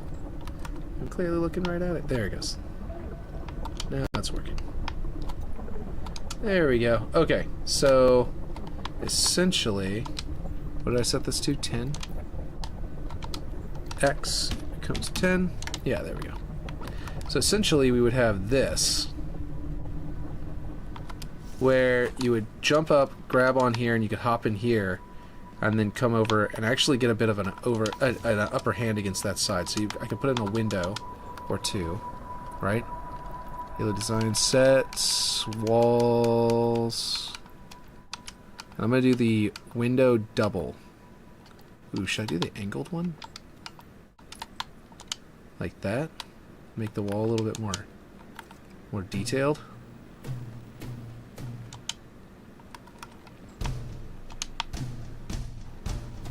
It's the back side, so I don't even see that side on the on my inspiration piece, so why not? You know what I mean? Now I put a tiny detail here so you could actually, like, you know, a little bit of cover here to like get behind. Grenades are still going to get you, so you're going to need to run, but then they'll be able to headshot you. So it'll be a very difficult spot to really like dominate from, but it's a spot that you could use to sort of get a slightly different encounter than if you were down here. You know what I mean? And then this will be like a staircase with the let's see, it'll actually be one of these here. So it'll be the staircase with the holes going through it, so you can't really hide behind it either. So that'll be interesting. Let's actually get the proper angle too, because this is way too tight of an angle. And that actually means that I could, see how it's poking out over here? I could actually bring this over to there, and then snap this one to either that corner. Why is it not letting me go there? Ah, oh well. Let's see. The point is, yes, a staircase here, you know, a little area here, get a little bit of a block out here, but also, that's the other thing though, is that these guys could be like, okay, well, I'm gonna go up here and attack you from above, and there's gonna be a window on the other side. This window is gonna either be flat, or it's gonna curve out like that other one below it, that door, which I would not hate doing this. This seems like a cool idea. I need to get the X and Y scaling of this, though. They're both the same. So I can just go to Control V, Control V. We just sort of felt out that scale, and then it worked out, so I'm going to keep it. Let's see if it's going to snap there. That'd be great. Oh, come on now. All right. Let's, This is snapped to a piece, I believe. So if I bring... Yeah, this was snapped to, like, right there or something. Yeah, right there. So if I bring this out, and I bring this out, and I snap it there, and then I grab them and I bring them back in, then I can snap them together into the right spot. And they'll align. And then this can get gone. Or rather, no. It can just go to the Y. If I bring the... Nope. What? Y. Okay, there we go. This one. What is that, 8? Looks about 8, but what is this actually? Why is it 7.89? When did I do that? Okay, 8. Is that better? I can snap it to down there. Yeah, nope, that's not right. Snap down to there, snap down to there. There, now we've got it lined up. Okay, so that way you can come up here and then combat people, but you're stuck up here, so if they get up close, they can climb over there and attack you straight ahead that way, or they can get behind you, and now you're the one at disadvantage because you're in this thing and they can throw grenades up here. It also means that there's a slight difficulty of throwing grenades up there and that they could go out the window. I can also put another window over here above the gatehouse, above the actual larger gate, you know. That would be probably a straight window. Wall, window double, nope, nope. Window, wall half, wall window, this one. Yeah, probably this one. Like that. Oh, nope, not quite. Because it is... Gotta bring that up. Wait, I can just snap it to the one below. I think. Doesn't want to take it, but I should be able to just snap it there. Or there, to the floor piece, but... It's not wanting to. Okay. I can just raise it by, I think, 4. The height of these pieces is 4, so I can bring it up to 5. Boom. That should be exactly lined up, like it snapped there. And I'll have to adjust these to line up properly.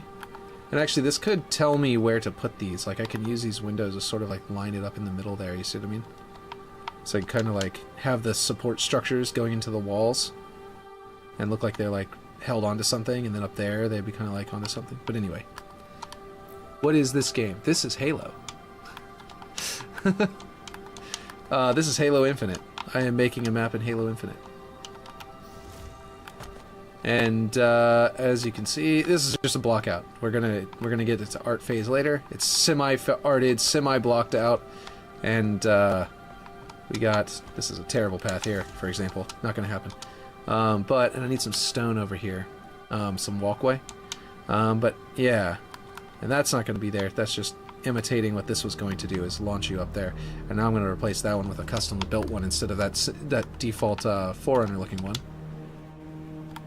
And we are building, this is what I do, I build maps for Halo Infinite on, you know, on stream. And I built the Waterworks that's in the custom, in the matchmaking right now. By the way, I probably should advertise like that I'm streaming on YouTube again. I mean on Twitter, because I keep on, like, I used to tweet and then I'd forget about it. I've been forgetting to do it. But yeah, basically, yeah. That's what I do. Let's see. I'm gonna move these up, and right now I'm making a sort of a Tenrai style map. I didn't set out to make it Tenrai style. The idea is it's a vertical map instead of horizontal. So, you know, most maps, they'll have like a middle path and then a left path and a right path. You know what I mean? And that's usually how it works, right? If you take League of Legends style, this is, by the way, just a colored version of what's inside there, because it used to be Forerunner, but I'm going to make it wood now. Anyway, if you think in terms of like, I don't know. I don't now. Oh, so you work for Halo or make maps in Halo? I just make maps for Halo. I'm a community member, but like basically because I made Waterworks and it was good enough that they contacted me and they were like, yeah, let's put it into a playlist. So it's actually in one of their playlists now. Like right this second. It went in last Tuesday, which was really exciting. But yeah, that's my first map going in there. It got me a special armor coating too, which is kind of cool for being in the playlist. So basically the idea is imagine like a League of Legends map, right? Middle lane, left lane, right lane, right? And so you've got a base here and a base over there. Middle lane, you know, top lane, bottom lane, which is actually what they call it in League of Legends because you're looking at the down from above. So in a way, I've basically turned the idea of a map and sort of like shifted it. It's not exactly perfectly vertical. It's kind of more like a 10-degree angle, because as you can see, this path goes around there. It doesn't, you know, it's not directly above that path, so you can sort of jump down onto there, and possibly attack down onto there as well. And then that path isn't exactly on top of this path, so it's kind of like a 10-15 degree rotation of a what is normally a flat map, you know what I mean? Most shooters, most video games in general that have multiplayer maps have like a 3-lane structure. Like if you go back all the way to StarCraft, the original StarCraft, and you're playing RTS, you know, they still have 3 lanes from base to base, and if they've got 4 players, they'll still usually have 3 or 5 lanes or something like that. But anyway, yeah, so that's what we're going with. This is a prefab that somebody else made. I might adjust it for my map, but yeah. Basically, that's the idea, and one of the ideas is that there's in Halo Infinite there's these alternate realities that they kind of added to the universe, where if you go through a slip space, you know, field, you can accidentally fall out of our universe if you don't do it right. Essentially, is the idea. But basically, the alternate realities are just an idea, just a way of them adding some like armors, some special looking armor from like alternate realities. And what they did in one of them is a universe where like everything is styled like Japan because of the, you know, Hayabusa armor from Halo 3 and all that stuff. It's kind of became an ingrained thing into Halo. And also the Halo armor was already based on Gundam series anyway, so it makes sense. But the point is, yeah, I want to be a game developer and I suck at making models, or don't know how even you don't make models. Have any advice? Even you now are not pro, I don't know. Yeah, so I do make 3D models, but I am not a pro at that. I just, I'm pretty good at it, but I'm not like a pro. But yeah, Blender, it would be my advice. That's just basically all I could say, is that, yeah, I would go for Blender. And that's it. That's the best advice I could give you. Because there's so many tutorials online for Blender, and it's free. And you can just sort of like gain, you know, you can gain all the knowledge you need as you go, which is really good. It's also something that's never been available before, that, you know, a 3D modeling program kind of like that. So like it's really cool to have that tool at our disposal as like newbies, you know what I mean?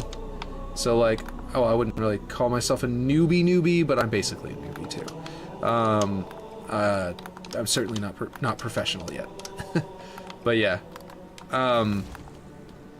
but I used Blender to map out Waterworks, for example, where I was measuring distances and stuff like that in Blender by opening the 3D model that someone else had ripped out of the game files. But yeah, so that's pretty cool looking. I think I could theoretically. I'm not having to make any of these models, by the way. This is all built into Halo Infinite. So if you want to practice level design, right, before you get into full-blown 3D modeling for games, then that's one of the things that's great about Halo Infinite, is it's free, and you can do all of this. Or you can just practice. I'm not making these models, I'm just arranging models that already exist into a shape, which this is not the final art at all. We're gonna go by, okay, sounds good. So yeah, basically you can do some stuff with this and actually practice. But anyway, yeah, it looks rough right now because this is all just the blockout. Blockouts are incomplete versions of a map that are just there to functionally explain how the map is going to be like. And I know you just left, but I'm still explaining it to you as if you're here. Just in case someone on YouTube later ends up being interested in what I was saying and didn't want me to stop talking. But anyway, let's see. That'll work. There we go. So now we got the roof. We've got a, you know, we've got a bit of a structure here. I could put a staircase in the wall that comes up and somehow can grav lift up there.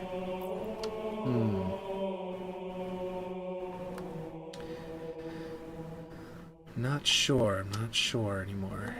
I'll have to figure all that out. Okay, what if I flip this over? No, I'd probably still keep it this direction. But I rotate it and make it look like it's not the same piece over again. And we get this to sort of look like a supported area.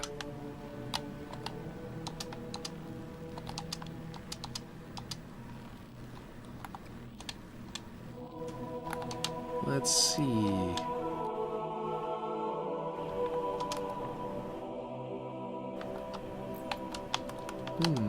This is the theme that feels so much like Fable to me. It just feels so much like Fable. Gives me hope that Microsoft won't mess up Fable's musical styling. You know? I think that'd be really... It's gonna be nice whenever they actually do it. Because if they can get this musician to come in and like this team, I mean, to go in and like, you know, consult for the Fable music, then they'll be able to pull it off. I would believe in them fully to pull it off. Because they got this one. They pulled this one off. Okay.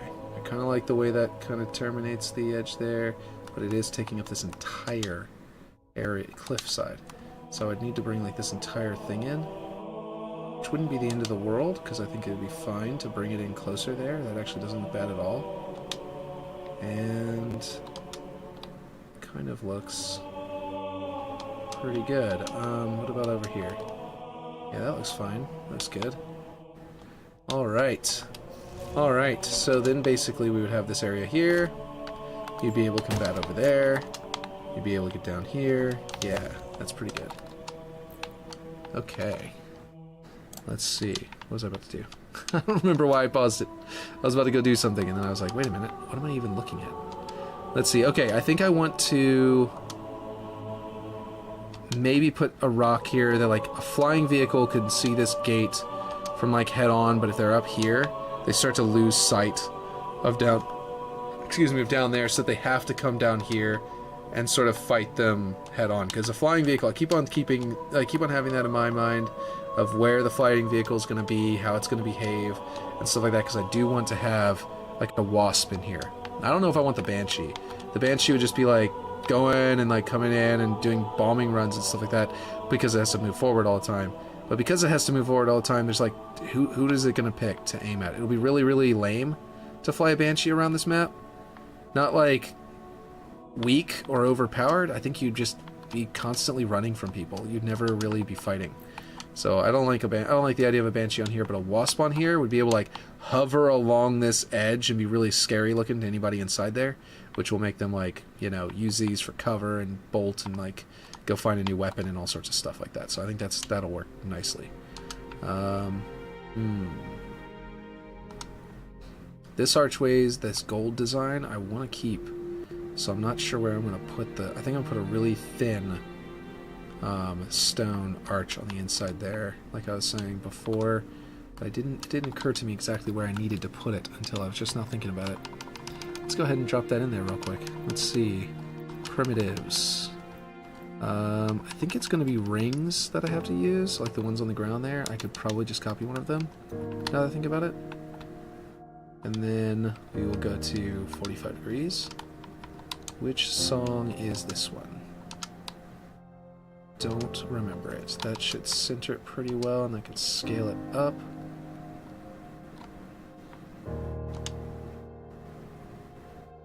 A little bit more. Okay. And then we need to move it back farther.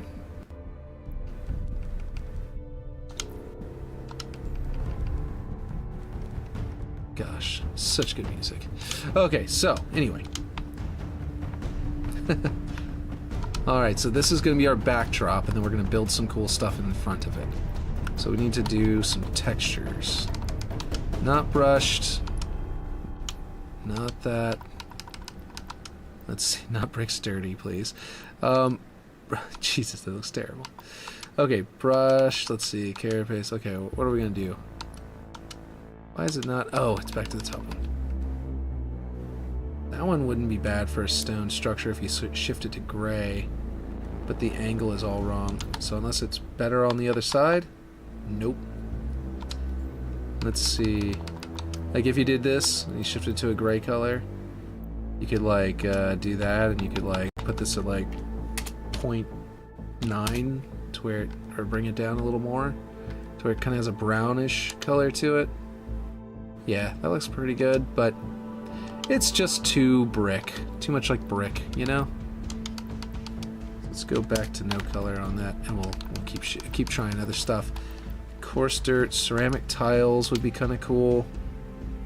Wouldn't hate that. That's like a little square. That would look like little squares that have been stacked up, and then the detail work can come out of that, which wouldn't be bad, and I can make it look like this by putting in our moss. I think it was moss I had up there. Well, that one was the, let's see.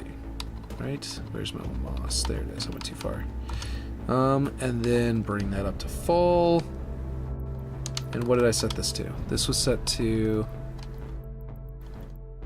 Oh, it's set to gravel. Did I not change anything on this? Oh, right. I matched it with this. This is the one I matched it to. Okay. So, basically, I did like a green. Did a dark green. This one probably, I believe. And I can do 0.4. I can bring it up a little bit. And then I can do color spread 20. Give it a shift. Yeah, there we go. And that looks pretty cool, pretty badass. I like it. I like it. And anything else? Or is that all? I do need to put the inner part, which is probably this one, because the brick dirty is the top one, so this must be ceramic tiles, but I need to find out if I want it to be... If I do ceramic tiles, yeah, that kind of works, but I think I'm going to try concrete. Let me see. Unicy, concrete panels. Where's concrete panels? Grunge streaks? Oh, it's just called concrete. It's not Unicy. It's just concrete panels. Concrete panels. And that will not have enough... Nope, not enough variety. Doesn't line up with the cracks on the top. Never mind. Okay, in that case, we're going to try banished... No, not that one. Banished... Where is it? There's a corrugated... Oh, okay, that's corrugated the wrong direction. Or something. I can't tell. Huh. Doesn't seem right at all. There was a corrugated banished object that I thought would have like a good line on it. Wait a minute. Let me see what this looks like. Let me see. If I find the same... This is really dark. Really dark. I don't know if I like that. Oh, metalness needs to be turned off. That's going on. Okay. And then I need... Yeah, it's just a really, really, really dark texture. And it's still got a shininess to it. That's really weird. Okay, well that's not going to work. It's forced off, and it's got roughness to 1, but for some reason this banished metal links pattern does not do it. Okay, we're going to go back to getting off of banished. We're going to go to... It could be the ceramic tiles again then, because at least it now lines up with where the what do you call it? The grout would be, which is acceptable. I just wanted to see if I could figure out an even better one. And I don't remember what my color shift was, but that should work. I can put that back to value, and there we go. So now we got to figure out what's going to go in between here and there, which can be now we can go back to having a thin one. I mean, a thick one. But actually, what if we put another halo ring in here?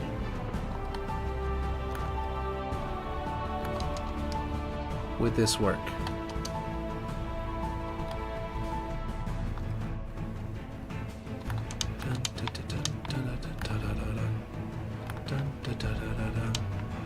That's a nice little brim added to it. It's not quite the right size.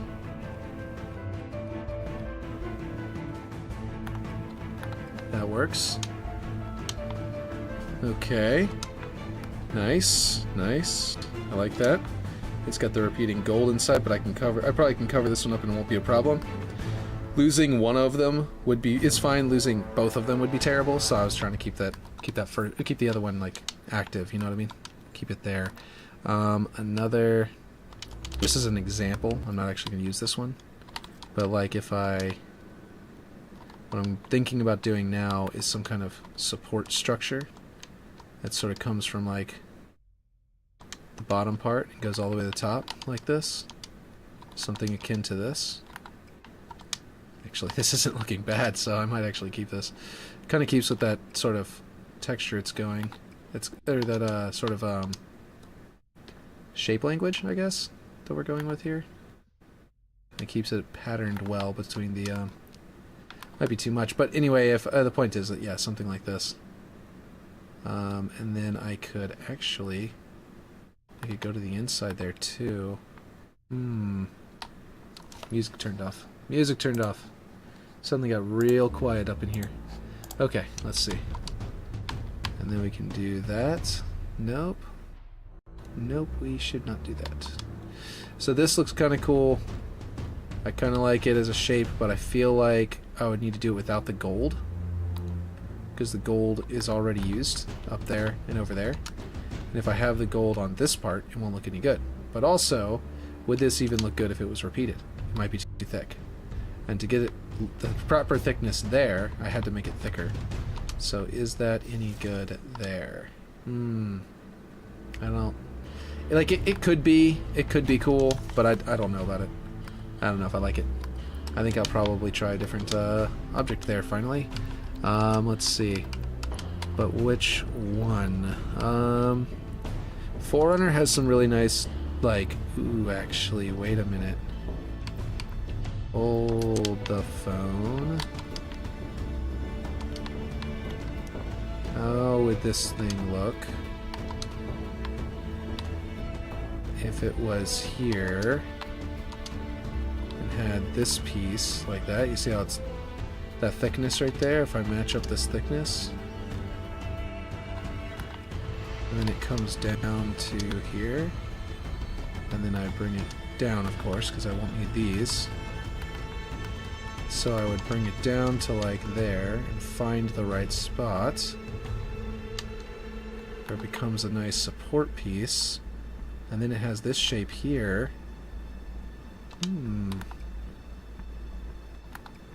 Looks pretty good.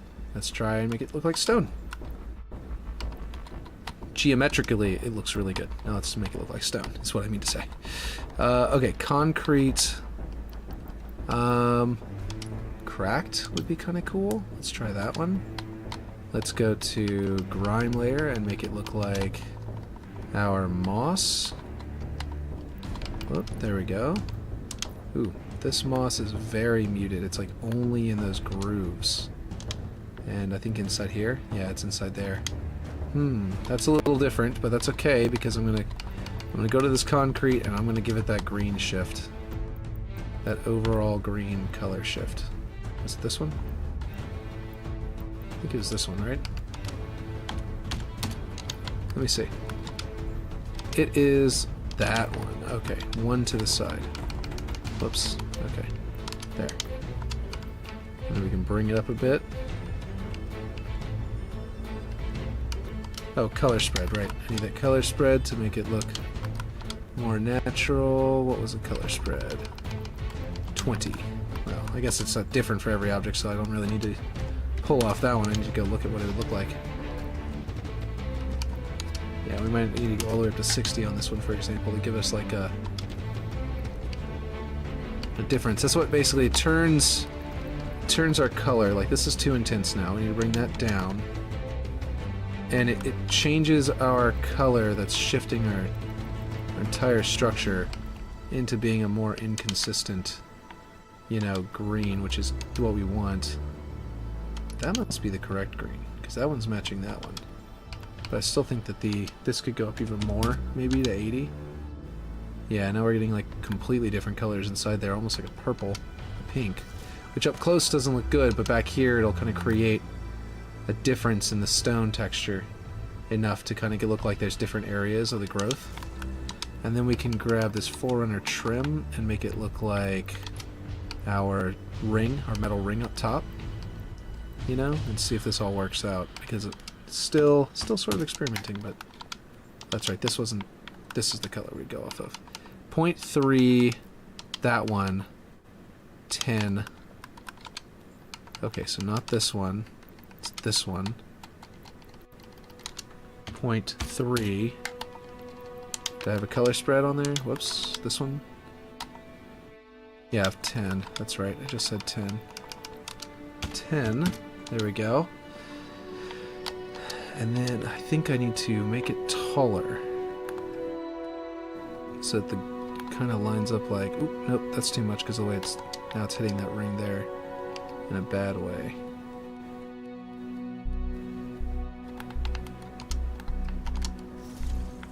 Okay, does that look good, or should I switch it to a rough? I think the cracked concrete is no good. I think I need to go with the rough poured one. Poured rough. Now it'll look like actual stone, and our color shift will be more intense. And I might also need to make it the width to where that is this width, which means this will line up with those lines. So I think that's the way to go. Made it too wide.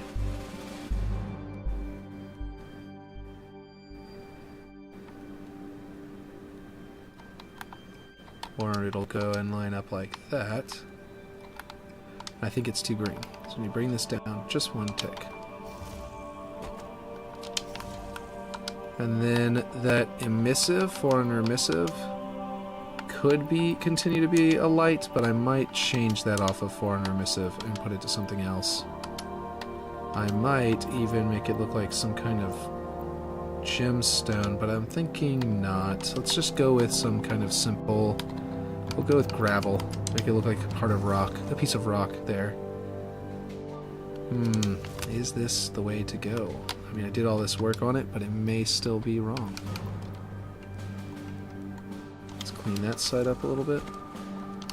Okay, well, we won't know until I've duplicated it and balanced it, so let's do that real quick. Hello. How you doing? Good. That's good. What time is it? It is 10:30 on the dot. Bedtime? Yep. Oh, it's definitely past your bedtime. It was your bedtime like 30 minutes ago. Alright, so is that good as our initial support? Is not eating his chicken nugget. Oh no, he's not eating his chicken nuggets? That's no good. Let's see. He said he will, but he never ever did. Yeah? Man.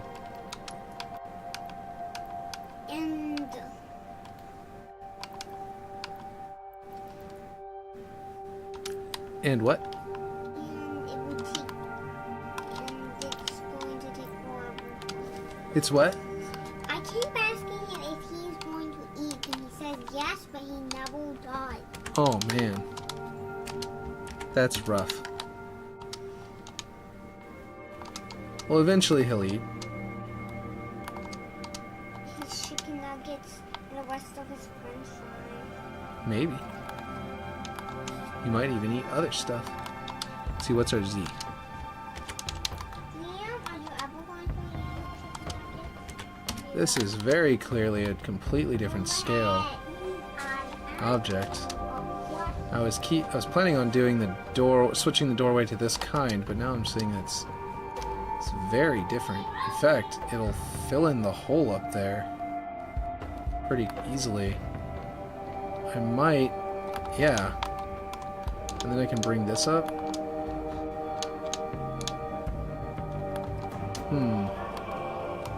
Because I like this doorway, but it doesn't allow these gates to fit in there properly. You know, I wanted this gate to sort of be able to fit in there whenever I scale it down to the proper size.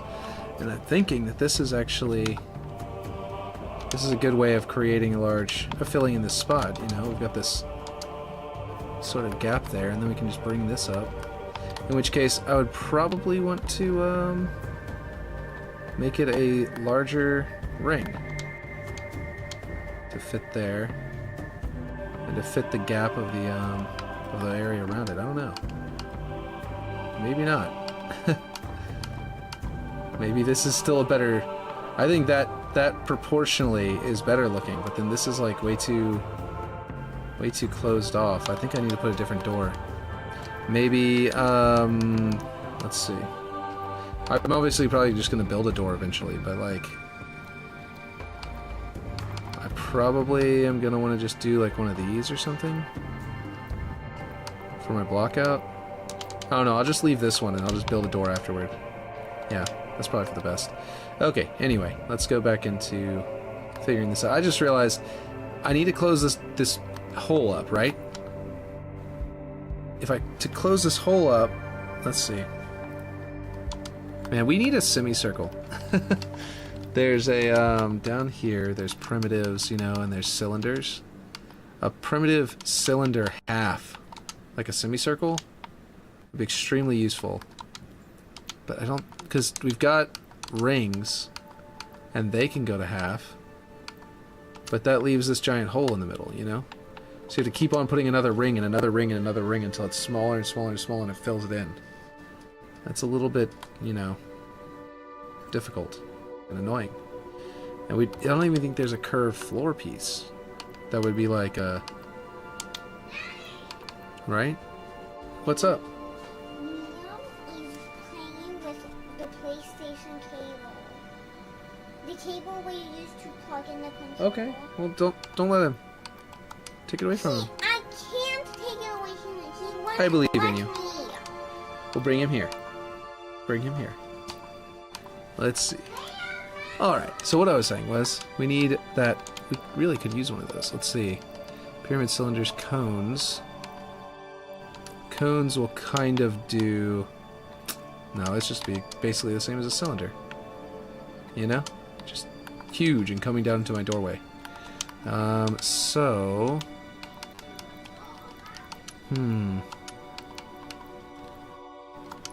Sports. I can obviously like build a structure to fill that. Actually, you know what might be cool? Is to put something like this into the structural shape here. Like whenever these look like stone, they look kind of cool. Like I'll show you. Plastic. We will go with the concrete wall poured rough really quick, or cracked. There we go. And then this plastic here. Concrete wall poured rough. And you get this sort of like etched design. Now the only downside is, of course, because it's a surfboard, so it's got that hook in it. So you can kind of like hide that. But like if you put this into walls of columns and stuff like that, you can do some cool stuff. But this side also looks pretty cool. You could use this as a banner very quickly and easily by making it look like cloth or whatever. And put something on it. You can also make it look like a shield if you're making a statue. Anyway, I'm trying to see where I want to use it here, or if I want to use it here. What kind of curvature does that get? Well, it almost gets to be a whoop, that's not what I wanted. It almost gets to be a semicircle, actually. But I would have to agree to accept quite a deal there to put it in, and then that would probably be, it'd be like that. Ooh, that looks like Oni teeth. Demon teeth. It doesn't look bad, actually. That is, I was just talking about how difficult it would be to use this, and then it just goes and fits.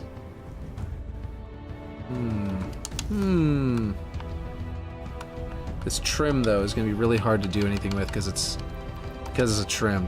There aren't a lot of trims. So finding one that looks good is pain in the ass. Yeah, I think we've been through them all like 4 times now. So there's not very many of them. Yeah. Let's see, UNSC trim A. No, that's not the one. I don't know which one it was on originally. Was it 400 trim A? Or 400 trim? No, I'm trying to change my concrete. Okay. 400 trim... Okay, you need to stop doing this. Okay. It was a really simple, almost solid single color before. And I think that it might be gone. I think that whenever you have it originally... No, it's something. Hold on, what is this?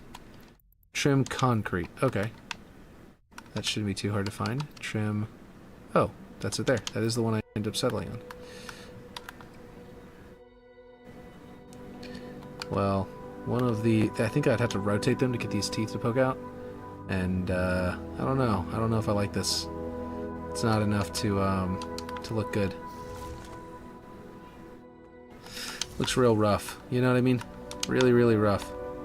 I do like the Oni teeth looking things from the surfboard, you know. From the, whoop. Nope, that's not what I wanted to do. You know what I mean? Kind of looks interesting. Like a mouth. Like a frowning mouth. A disapproving frowning mouth. But the texture's all wrong. It just doesn't work. Of that side wall. And honestly, those shapes are a little odd on the sides too. So I could try and figure out a way to build something like that. That wouldn't be too bad. But, I don't know. Where's our inspiration? Let me go back to that. Because that had some really cool patterns to it. Whoop, that's not what I wanted to do.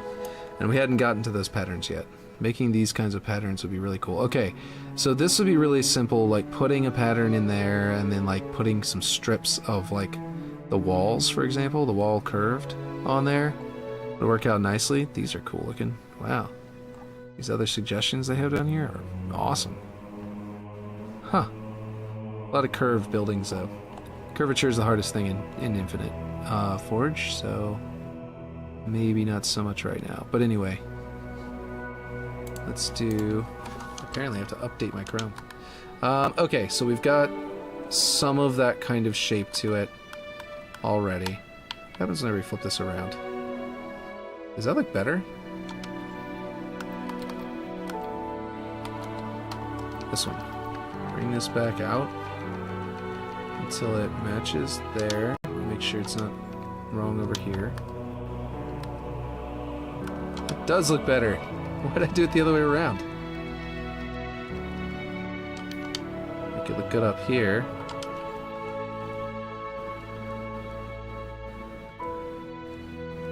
Let's see. Yeah, I guess that's the best spot there. And then, yeah, look at that. That looks way nicer, I would say. Although it does have that gap back there, so what I'd probably want to do is actually bring it further back and then make it taller. On the x-axis, and that will actually do the exact same thing I was doing before, but still keep it flat against the wall. How's it doing over here? And then I can actually scale it out. So let's see if what it looks like whenever it's down here, like that. And see what it looks like up here. Huh. Maybe. Maybe I should bring this out to match. Let's see what that looks like on the other side. Well, that looks pretty bad, but I can put something else there. In fact, I could even put this thing turned around right here.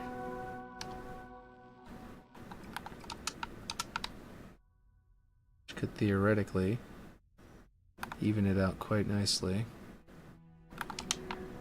Like that. Yeah.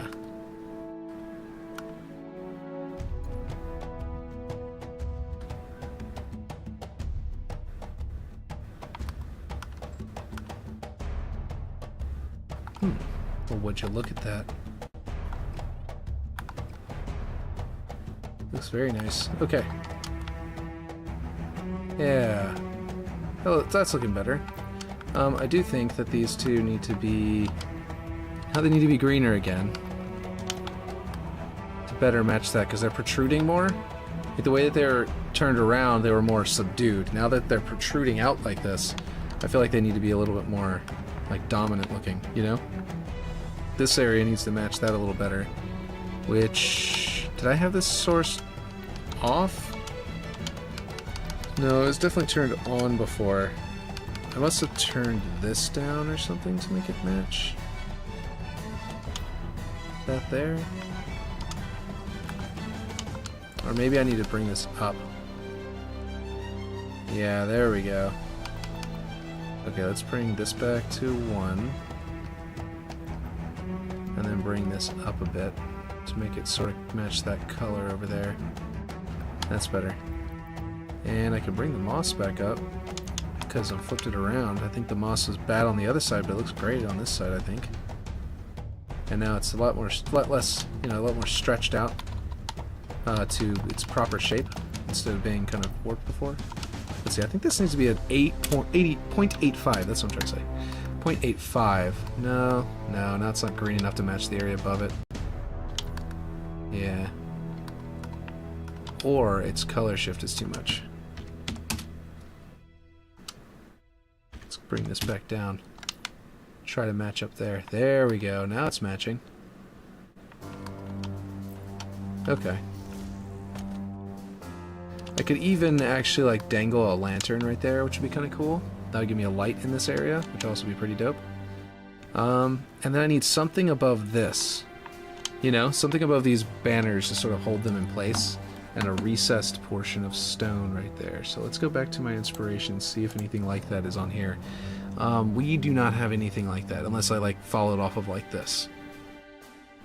So if I went off of this at all, I mean adding these little blocks would be a cool idea. Let's check down here though.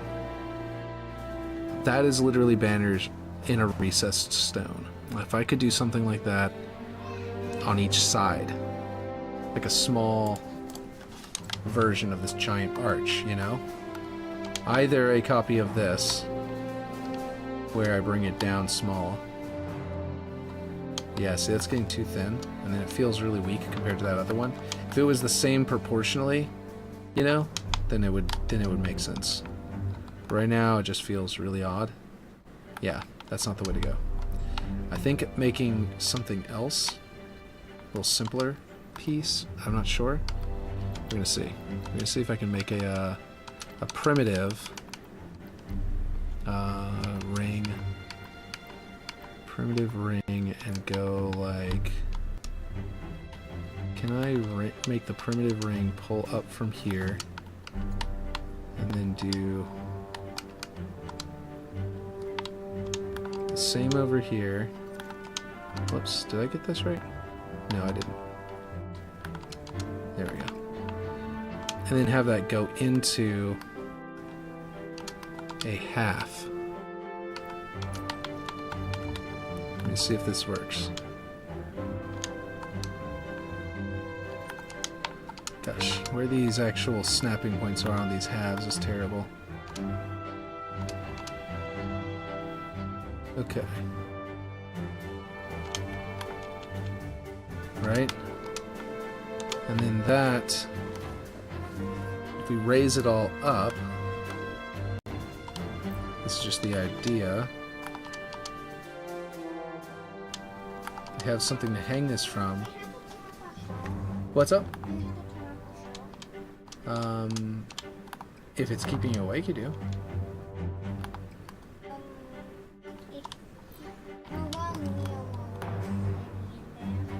Leo's drinking his orange juice. Well, if he's just drinking some orange juice from dinner, that's fine.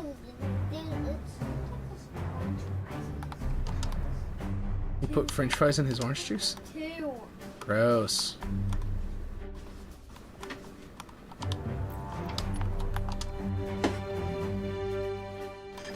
I thought I had this selected too. Oops.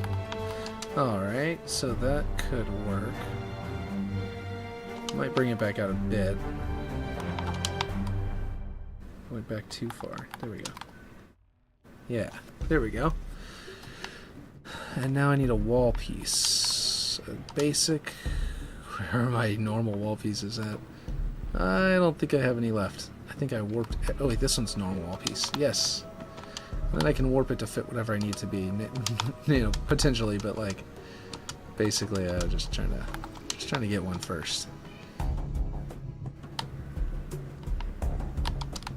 Yeah, I'm gonna warp this up. We're gonna put this at an actual value for a Z of 8. Yeah, that looks good. Yeah, that looks perfect. Okay, cool.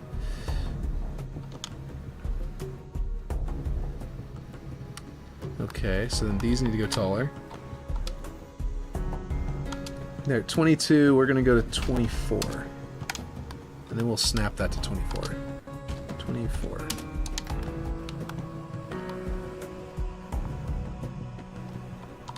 Alright, we're gonna ungroup it, select it all again, and snap it down to there. And this one, we're gonna bring down a bit. There we go, that looks good. Yeah, I'm liking that.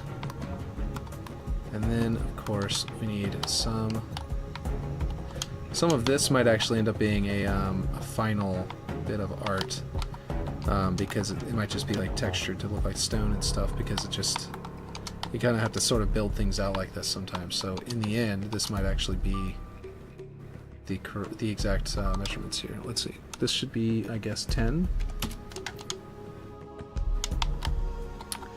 And the Y can go up. And then we're going to come... Ooh. Yeah, maybe... Jesus. That phone is just constantly making noises tonight. I'm going to come out to there.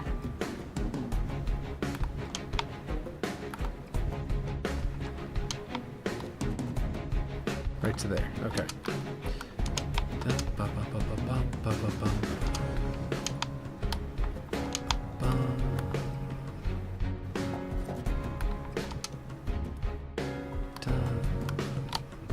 So I do like these shapes on the sides, though. We're going to go with... X needs to go up. We're going to go with this doorway to be like a full 4 thick. You know? Like that. Because I think that's for the best on both sides. Well, okay, this part was supposed to be snapped to there, so I guess I gotta bring these back and snap them to there again. Yeah, that works pretty good on there. Could go even farther and just cap it off there, but I'm gonna put another piece back there, so let's do that instead. Where's the wall piece? Oh, actually, the wall piece can just get thicker. I just realized. Yeah, I can just flip this around and increase it on the X until it becomes, what, 5? Until it probably touches there. So 6 maybe? Go 6.3. That looks good. That looks good. Okay. Oh, no it doesn't. Or it needs to not go that far. Yeah, okay. We're gonna go back up to, what was it, 6.3? And then we need to flip this over. And with the Y, we need to bring it down until it touches that stone properly. Or touches there. Yeah, that should work. Nope. Still too much then. Okay, well in that case, we'll bring it back. Yeah, because if you're up here... Oh, right, I can just... Duh. Duh! Bring this back farther. To 4. Delete that one. Copy that one. Snap to there, and there we have it. Now it is actually touching back here and everything. And then I just need to make this one taller on the Z, and hopefully it won't poke through the curves. Probably will though. Yeah. Now I could actually let it poke through the curves and put a bit of a square shape to there, which might actually be good if it's the right texture. Like that. But I don't know if that's the right texture. I mean, I know it's not the right texture, it's orange. But, let's see. But Okay. So go to your bed. Next switch it to my bedroom. Yeah, just go turn it on in your bedroom for now. That'll work. Let's see.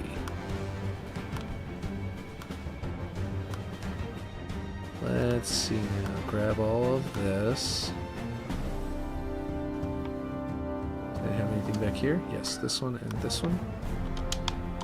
And then prefab them. Delete that and that and that and that and that. Grab this, duplicate it, bring it over here, snap it into that spot. Grab the old one and boom.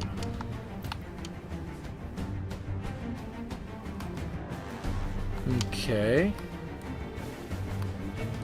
So this one would probably, if I bring this up and make it touch there, right? I just realized that's going to make it not necessarily aligned with the floor anymore, but not creating any problems. Okay, good. Then that would mean that we've got a flat across the top with little curves bumping up and out of it. Looks pretty good.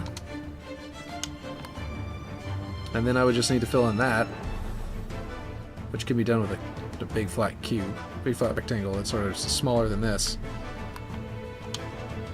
This doesn't have to be, you know. Or I could theoretically fill it in with one of these by scaling it down, putting it there.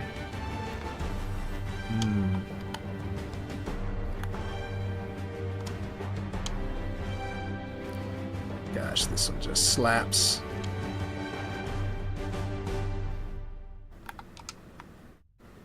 Okay, theoretically that could be the way to go. Flip it around, scale it this way. On the Z-axis. There we go. Right, right. No, wait, what happened? Where are we? Let's go to the X. We'll go 30. Oh, that's not right. Okay. Yeah, let's scale up both directions at the same time. There we go. And then bring it down some more. Okay.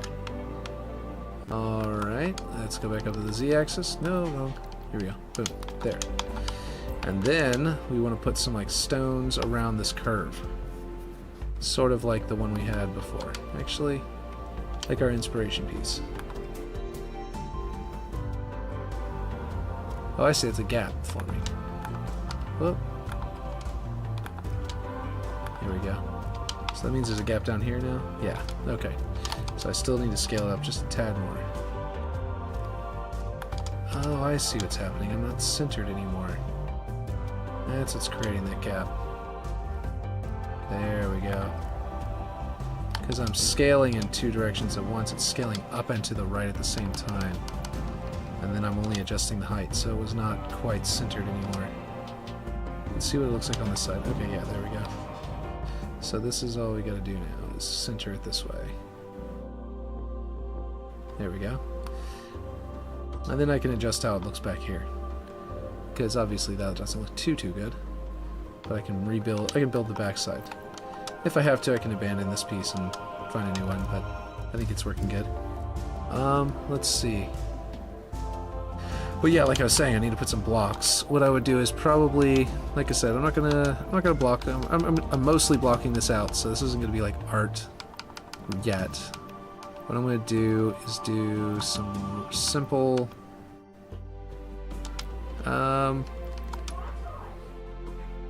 Let's see. Yeah, this one. Yeah, that one.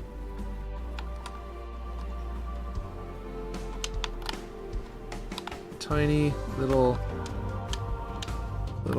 angles. Just like this. Nope, not like that. Just on the x-axis. There we go. What's up? Can I have a bedtime story? Yes, I will read you a bedtime story in just a little bit. I think this one's a short one. Good. Yeah. Yep. Gonna do a bedtime story. What's up? Are you streaming? Yeah.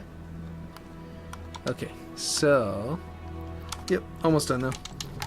Let's see. If I do this, we'll actually kind of get the teeth that I was implying earlier by accident with that we sort of discovered, which was really cool looking and kind of interesting, I think. If we get this going on. So let's drag this that way. Alright. Yeah, then we'll put like... Should I put one in the middle or just leave that like that? I feel like these two need to be a little taller, a little higher up. More with the arch, you know what I mean? And then of course they look like stone. Maybe I do need to texture them just to see what if they're even good. If I don't texture them, we're gonna now know if they're even worth putting there. Okay, we'll go with the concrete all poured rough. Go with the coloring of the green, the 0.4 or whatever. No, it was way higher than that.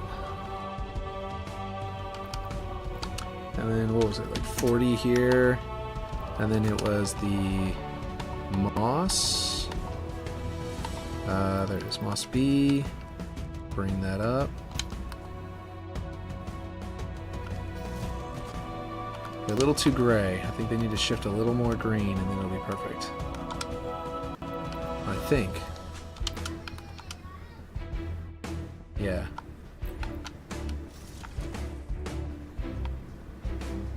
Almost looks like teeth. Not quite. Almost looks like eyes right there, and then teeth, but only from certain angles. Then you get to the front, and it's just like it's more like almost like sun rays from the front. Which is kind of a cool dynamic, the way that transforms like that. And of course the actual doorway is still all orange and hideous looking. And I might still add something to cap these off with properly. But it's looking pretty good. And then we've got our approach. And then we need to build a little area here. If I've got this pattern repeating, where these grav lifts are on here, but it's not going to be 400 grav lifts anymore. It's going to be a proper.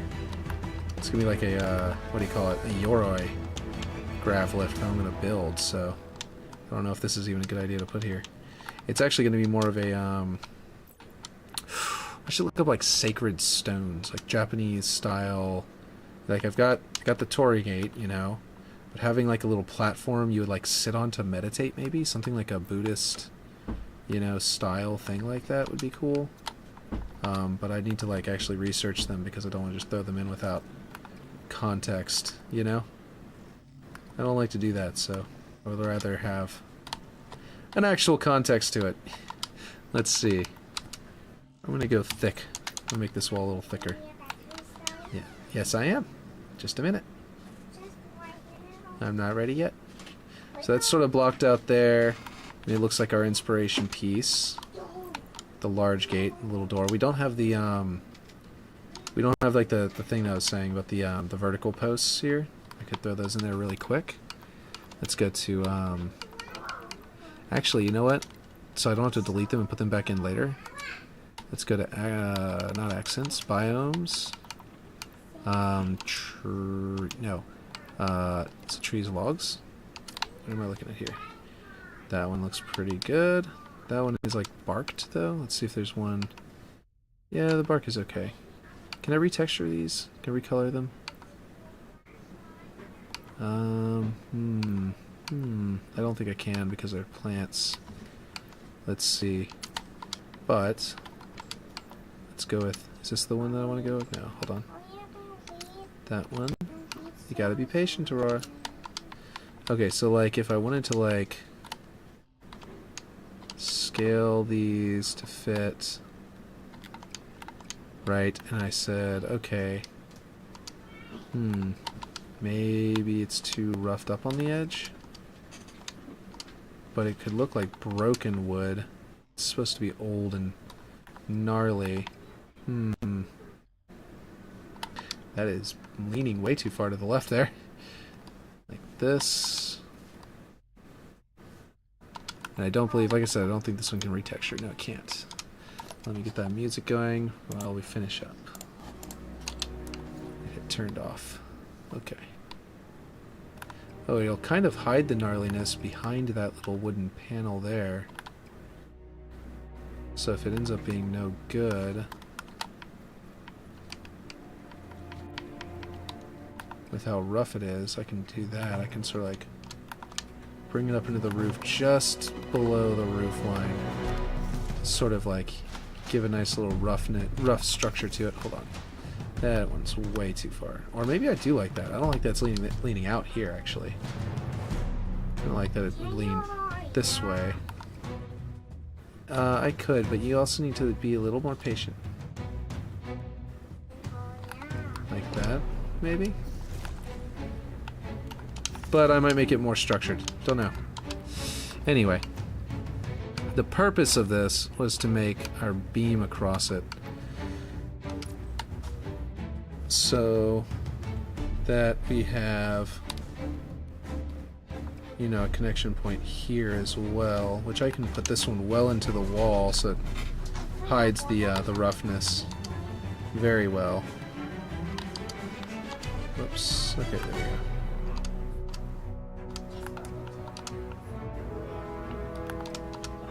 Oh, that is definitely too far. Let's go to here and just tick it back into proper size because I went way too scaled up. Okay, and then just turn it around a little bit just to make it look really nice. Be a little more patient, Aurora. Let's see.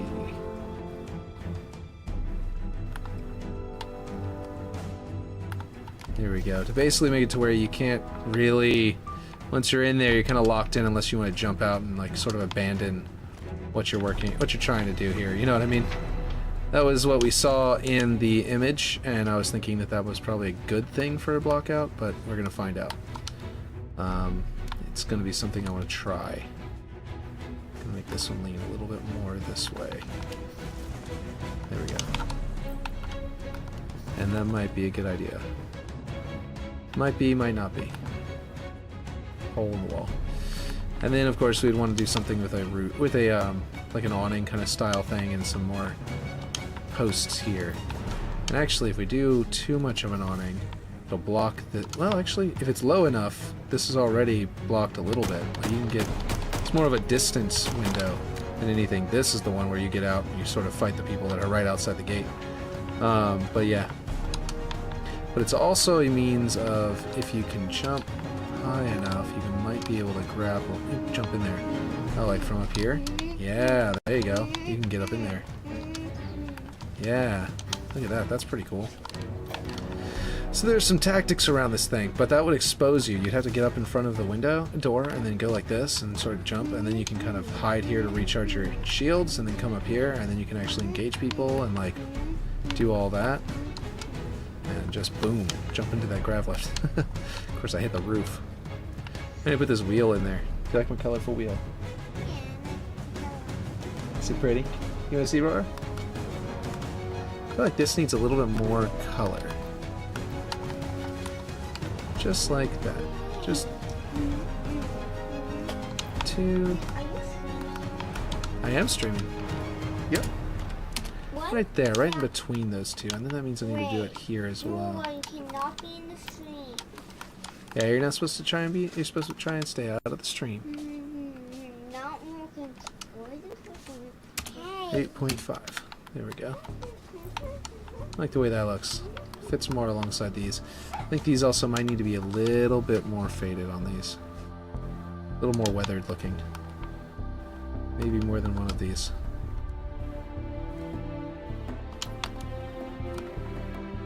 The yellow looks okay. Oh wow, the yellow is still at 100. Whoops. The blue also needs to be a little bit more ticked down. Boss, right behind you. Yeah, Rory, you gotta get out from behind me. I think the purple on the edges are good on here, but it doesn't quite color shift it enough. I think I might need to go to 20. Ooh, that's a lot of color shift. Maybe more like 15. Or somewhere between 10 and 15. 10 was good. This is too much. It's looking like Covenant purple. Maybe it's because oh, okay, it's because I brought that down too far. Can't do both.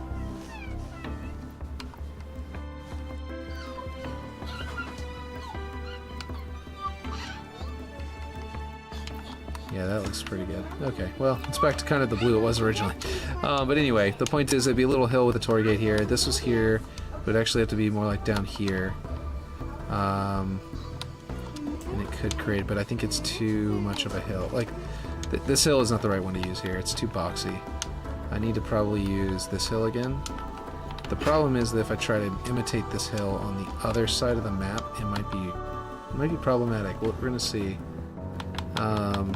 if it's gonna work even here or not. Let's see. Definitely needs to be flatter. And it might need to come up here and sort of like tilt. Whew, that is way too much. I think it's just too big around. And then now it's way too flat. Or way too tall still. I don't know, I might need to just use eroded terrain. You know, the really green ones that I have here. If I... Guys, out of here. Y'all are being too loud and you're trying to sneak too much into the frame, Freya. Liam? Hey! Go on out of here. Come on, guys. Liam, stop.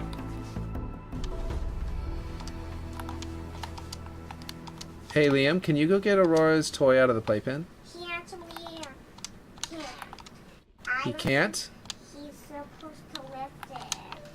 He's supposed to lift it. What are you talking about? He's not supposed to lift it. He's not supposed to lift what? The playpen. The playpen? Liam, are you not supposed to lift the playpen? I'm sure he isn't supposed to. You're sure he isn't supposed to? I'm sure. I think that's not a rule. And also by lifting the playpen, he got the playpen in my room this is in a what. weird shape. That tilt there.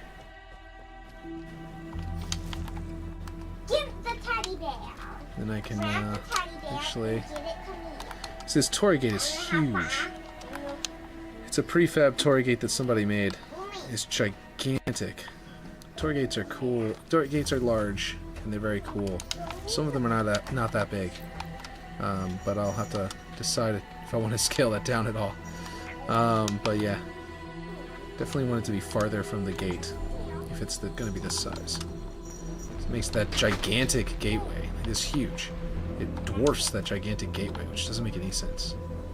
This thing's a huge doorway, you know? And then this thing over here is like almost as big as it. That doesn't make any sense.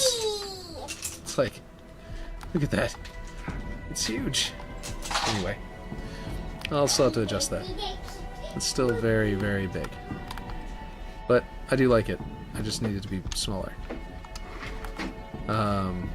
So the guy who made it, good job. I just need to be smaller, that's all. Let's bring this a little further out. I think that'll be a good sort of triangle shaped area in a way. And then we're gonna have rocks along this edge, which is gonna be probably some eroded terrain rocks first. Because I can tilt them just right, and then I can lead that into some very large cliffs down below. Because they've got a flat side to them. By having a flat side here, I can just sort of do this. And very quickly sort of frame out that piece there. You know? Like that. And then some like a rocky edge that somebody like sort of might have hewn out of the stone. And this one can be a little thinner and come up and sort of frame it a little differently. Which will also sort of break that one up a little bit in a good way. Because it won't look like just a regular eroded terrain. And I can probably make a stone staircase akin to this, you know? Okay, grab a couple of these stones and duplicate them and bring them down there. And put them here. And then we will actually make them traversable with some collision blockers, some universal blockers. And we're going to tilt it a little so it's not as tall of a direction that it needs to go. It's just sort of flat area. Might even be able to delete one, like this one. Nope, I like it. I like having it there.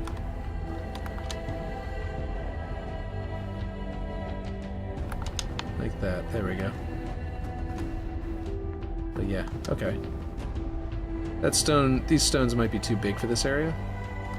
They might need to come a little in, which means they might be huge for the area they're in. I know warthogs drive up them up there, so kind of made them a little big to begin with. Curve it a little bit, and then give it a bit of a shape to it, you know? There we go. There we go. You know, if I wasn't doing this on YouTube, I would have been making terrain for D&D, like miniature terrain. I actually have a technique that a lot of the miniature terrain people would really like to know about for making roof tiles, but I never made the video to show them how, and kind of a shame because it's a really good technique that would save them all a ton of time as they're making their stuff. This is sort of a random thing to mention out of the blue like this, but that's the truth of it, is that I actually have a really good miniatures technique for making roof tiles that would really seriously help people out. Never actually done it. Never actually shared it though. I need to at some point. Let's see. Let's just grab a big curved rock and find a way to flatten it out and sort of give ourselves an area underneath this for this to kind of feed into. And I just accidentally made something that I think I kind of like, so I'm going to leave it there. And that is that over here you can hide and then take them out. So there's a tiny little spot here that you can duck behind and then maybe go over here to engage. And then like we had before, we've got these rocks here ready to go. So it becomes a little tiny arena to actually have a little gunfight in. And I'll probably have some more boulders here and there in the middle. Or like put one like, coming out of the rocks over here or something to that effect. But I think this, and this can actually be brought. Nope, that one cannot be brought back down. Oh no. Nope, I still don't have this set. That's such a delicate rotation anymore. Okay, this one needs to come down by ticking it down.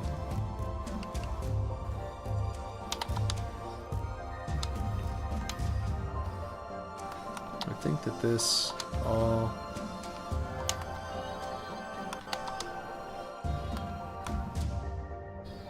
looks pretty good. Very subtle stairs. Now it actually is.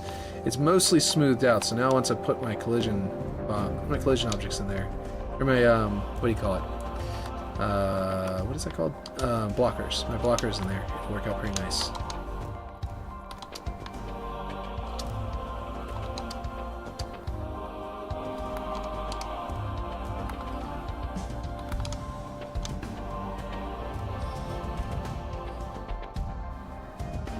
Clip through, and then this, more like this here. And actually, it doesn't have to be perfectly straight. In fact, it might be more interesting to have it tilted a tiny bit, since it's a really old structure to it. So yeah, there we go. And then I would basically want that to feed into there really cool. In fact, I might replace this with one of these later, but for now I've got that there. It's pretty cool. And that kind of blocks out this area, which is something I've been trying to work on for a couple days now, so that's actually pretty cool. We got that area pretty well blocked out. I do still need to put some cliff rocks coming down the bottom of it there, rocks back there, and all kind of stuff like that to finish blocking it out. But you could play like this. You just also be able to repulsor people off the ledge through the wall in the back, and that's not supposed to be like that. But yeah, this could be played on to play test it. This area is well blocked out. That's all blocked out. We're good to go. We're doing really nicely. This area up here is well blocked out, though I don't have, like, I could probably add rocks and stuff like that here and there that I need to do. But we're getting closer and closer to a point where I can actually put in some spawn points and let people actually play on it and try it and, like, see how it plays. But in the meantime, yep, that's it. And that'll be it for today. Let me see if I have enough people on Kick to raid anybody. I don't. I only have 3. If 4 people over on YouTube want to switch over to Kick accounts or something, I could raid. I could, not raid, host Unique. But if not, then I can just say that Unique is online right now. And if you guys are interested in continuing to watch people forge, Unique is currently using Blender to prepare, and then he's going to transfer, he's going to use the tool. So he's basically placing, these are forge objects, he's placing them into Blender, scaling them and positioning them, and then the AI is going to grab where he scaled them and positioned them just like he would in Forge. It's going to grab those and rebuild the map exactly like this with these basic objects into Halo Infinite. And by doing that, he's not really cheating, he's just using a different tool set at the beginning, which is a little bit more optimized because it's Blender and it's been out for decades, you know, so in Forge is a year old. So, or less than a year old. So, anyway, or Infinite Forges. Anyway, so it's pretty cool. Anyway, I'll catch you guys next time. If you want to go over and watch Unique, he's on Kick. I don't know if he's also streaming on YouTube, but yeah.